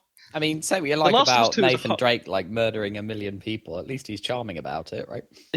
Yeah, there's a huge dissonance in Uncharted because of that, and it's like here there isn't that dissonance because it is what you have to do. The world is horrid, and the world is bleak, and there is basically no levity in this game except for some stuff at the start. Right. It's an unfunny, unenjoyable experience intentionally. And the first game was as well. It's a hard game to enjoy, on purpose, and they achieve that. Yeah, great. It's great, but it's a game that you want to play and have a bit of fun playing. To say I'm having fun is not the right way to say it. It's like I was drawn in by the quality of the writing. I was drawn in by the quality of the presentation, and like I said before, it's like when I first started playing it, it is a hard game to stop playing because it really does get its hooks in you and makes you want to see just what is going to happen next. Yeah. So it achieves that. It's like I'm not happy with the overarching stuff. I'm not happy with some of its themes. Right. I think it really. I got to be careful with how I say this again, not necessarily for spoiler reasons this time, but I feel like the game has an agenda on certain topics that it really wants to cover. Yeah, for sure. And that agenda on its own, not necessarily a bad thing. Do not get me wrong there. It's a good thing to have more of in video games and in the world in general. Yeah. I'm not against that side of it. Please don't hate me. I just think it hits you over the head. Right, it's not subtle about it. Like that's the thing. It's like, come on. The entire game is kind of about this. Right. And it's or it's just in every storyline there's a bit of that, and it's just like, okay, bit much maybe. Like be a bit more. Like, your world is vibrant. Your characters can be vibrant and rich without necessarily all coming back to this thing. And sure, fine, you can go for it, but you've made a 25-hour game. Sometimes I need to be a little less heavy-handed about things. Yeah. So I have a few problems with that. But it's as I said, it's a very good looking game. It's got Naughty Dog's animation, which is occasionally great and occasionally a little bit uncanny valley. So you know what you're getting into there. It's got some really fantastic stuff there. There were times where I was looking at it going, I don't know if that's it's clearly an engine, but I don't know if that's running live or not. Because there are times where like the presentation looks better than it did a moment ago. Right, suddenly, yeah. Yeah, it's like, wow, this looks really good right now. This animation is super slick right now. Where it's like, well, that scene a few moments ago, wasn't quite so sure. Or there's the odd moment where it's like, it seems like one of the hardest things to do in animation is smiling. Like realistic looking like human smiles. And there's some moments where it's just like, whoa, that didn't look right. Yeah, that does seem to be really hard. But I always think of that ridiculous, cutscene that they kept showing from Mass Effect Andromeda. With the All the smiling in that is just insane. A lot of it's quite bad, yeah. Or was it Okay. they always use the shot of your character waking up right at the start of the game, and Right. like super overacted like grimaces. Let alone my face is tired. But yeah, I don't know. My favorite for bad smiles is D4, Dark Dreams Don't Die, which is Oh yeah. a weird game in the first place, but they couldn't animate smiles at all. They just look they just look really weird.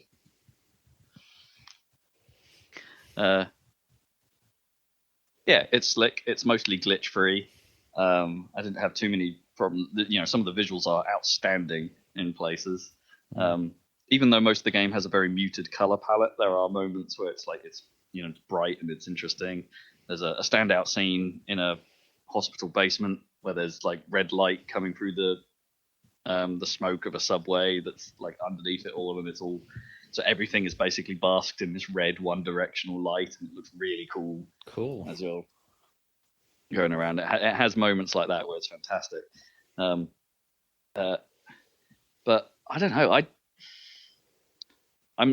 spent a lot of the time trying to remember whether this is better or not than how I found Last of Us 1. And, Yeah, because you were really because frustrated by the stealth, I think, in the first game. I was really frustrated by the Much stealth. more in the than the first game. story or the writing or anything.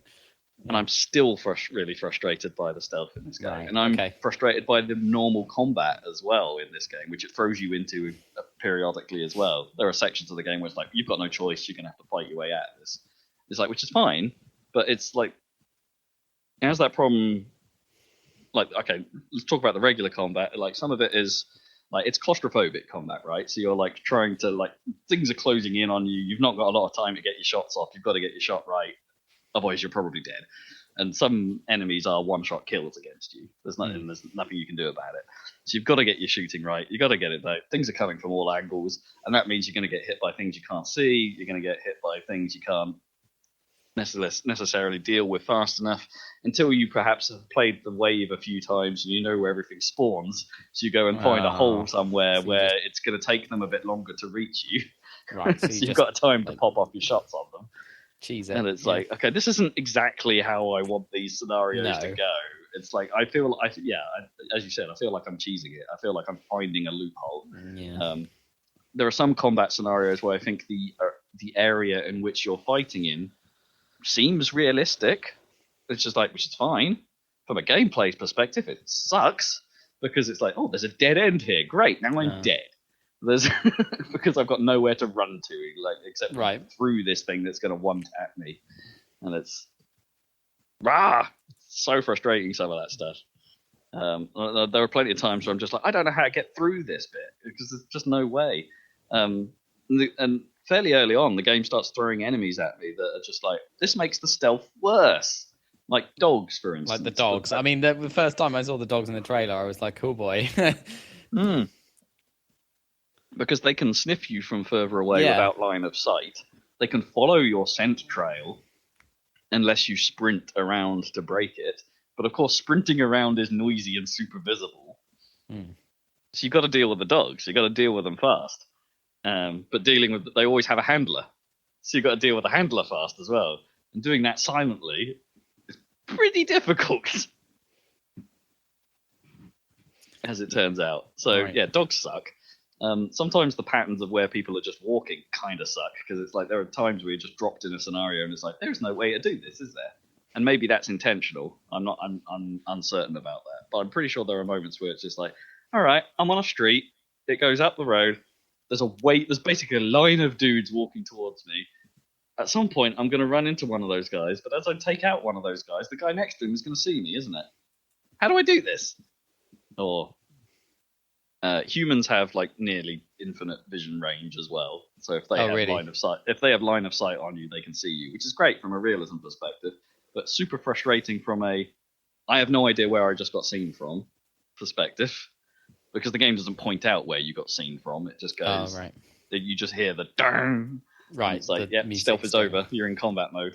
Okay. And it's like, what just happened? But it does that kind of.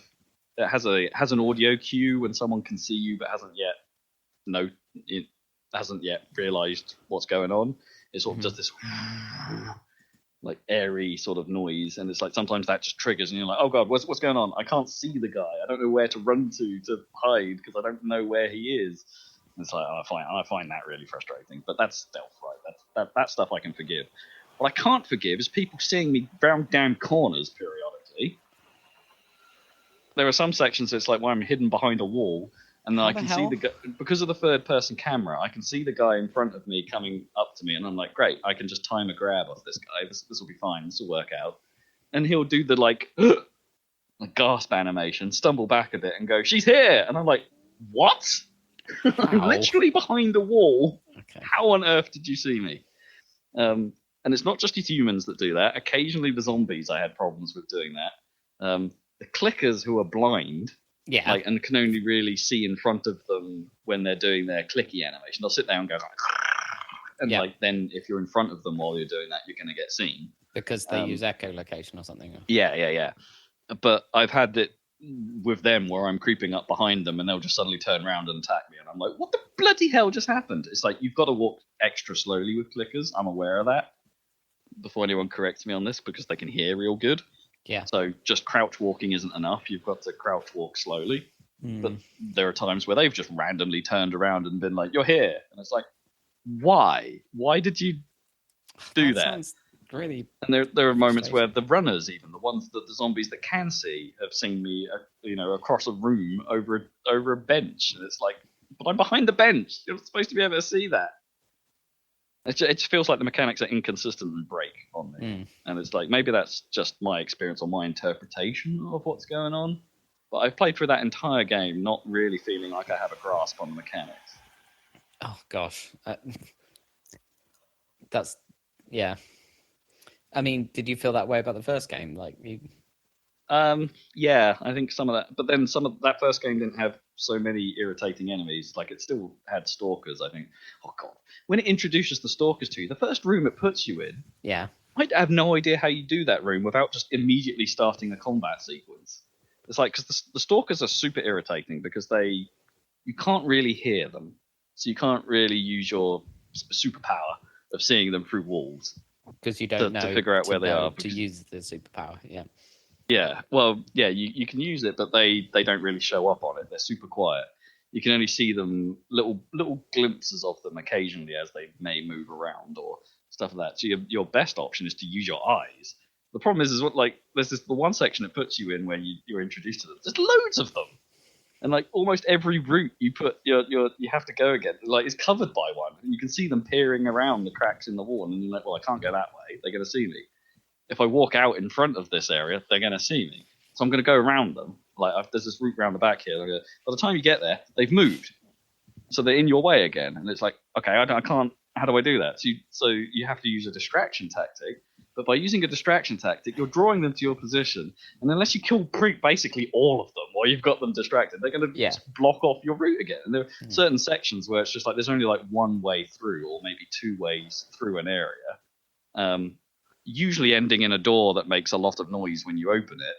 And takes a while to open. So you pretty much have got to have murdered everything before you get to that door. And it's just like, I don't know if you guys thought this through, or I don't know. I don't. Again, it's probably me. I'm supposed to be using the traps. I guess I'm supposed to be using more of the Molotovs. I'm supposed to be using more of the distractions all the time.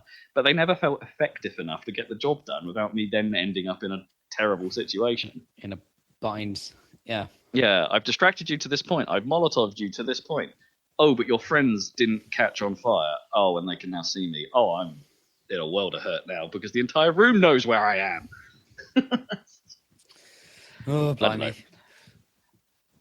In fairness to it, I found the back half of the game way easier than the first half. Oh, interesting. Did the other characters that have different abilities? Or? Slightly. Okay. They have slightly different equipment loadout, is how that plays out.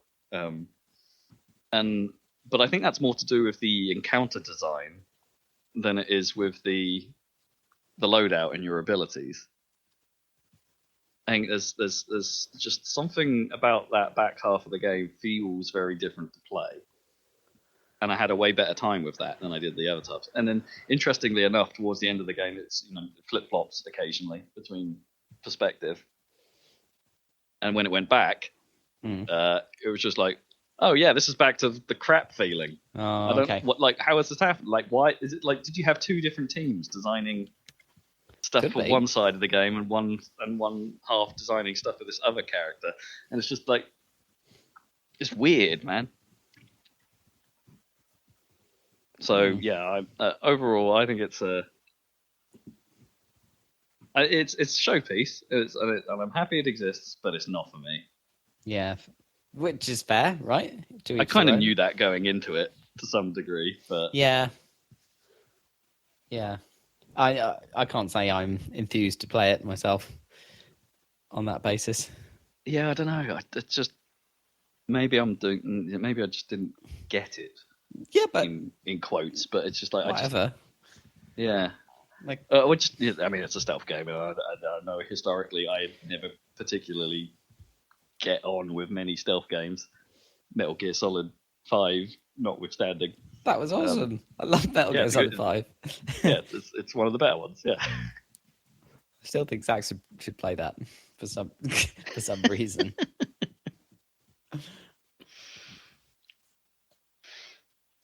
Do it. Yeah. Kept you waiting, huh? Yeah. Yeah. So I'm glad I've done it, but I'm glad I'm done with it. I wonder what. Oh well, who knows what's next for Naughty Dog? But it'll be years anyway before we find out. But yeah, Uncharted is done. Yeah, no one really expected a sequel to The Last of Us, really. So it's a question of they'll have to do something new. They didn't. And there's I wouldn't say it sets itself up for a third part, but I wouldn't be surprised if they revisited the world again. The first game didn't really set itself up for a sequel, and this one doesn't really. Or it doesn't. It wouldn't matter if they didn't, if you see what I mean. But they could. I don't even think Uncharted's done. It'll be done with Nathan Drake, but I guess they're doing a movie or whatever, are they? If that ever gets off the ground again. Or is it a TV series? Off the ground I can't remember. I don't know where they last landed. I think it's the most off the ground it's ever been right now. Hovering. It's levitating slightly. David Blaine style. Yeah, just a little bit. So that's that. And that's me done, really. That was my time. Battletoads came out a couple of days ago, so I'm going to play that. Context switch. Okay, for next time, it's going to be Battletoads. Wow, it's been a long podcast. I guess we've had a bit more time. Yeah. An whole extra week. Should theoretically have been like 3 hours long. Yeah. Yeah. I'm very slowly playing Halo. That's all I've got. And hoping to play some Tony Hawk's. I heard there was a demo that mirrors the original demo, but it's a pre-order bonus. So unless I pre-order, I can't play it. But maybe I will. That's really cheeky. Yeah, it's quite cheeky. I quite like it, but it's quite cheeky. Yeah. What have we got on the tubes? On the next part of Obra Dinn will be going up next. Yeah, check that out. We're sort of vaguely solving some mysteries very slowly. In the dumbest possible way. In the dumbest way. By looking at feet. I'm totally justified about that. I read a review of Obra Dinn that specifically said there's a bit where you look at people's feet and compare them. So so apparently that was the thing to do. We didn't even get that. Okay. We got something else for it. But we don't even know if it's the right person we're looking at the feet for. No. Like that may be a clue to one of them, but I'm not convinced it's our guy. Anyway, watch the video. Yeah, watch the video to find out. And then we'll be back. I have to admit, I lulled when I was editing it or putting it together and saw the bit where we're just talking about feet. That's good, yeah. Mostly feet based. So if you're a Tarantino fan, check that one out. And yeah, we'll catch you in a couple of weeks for another Saladcast. Bye.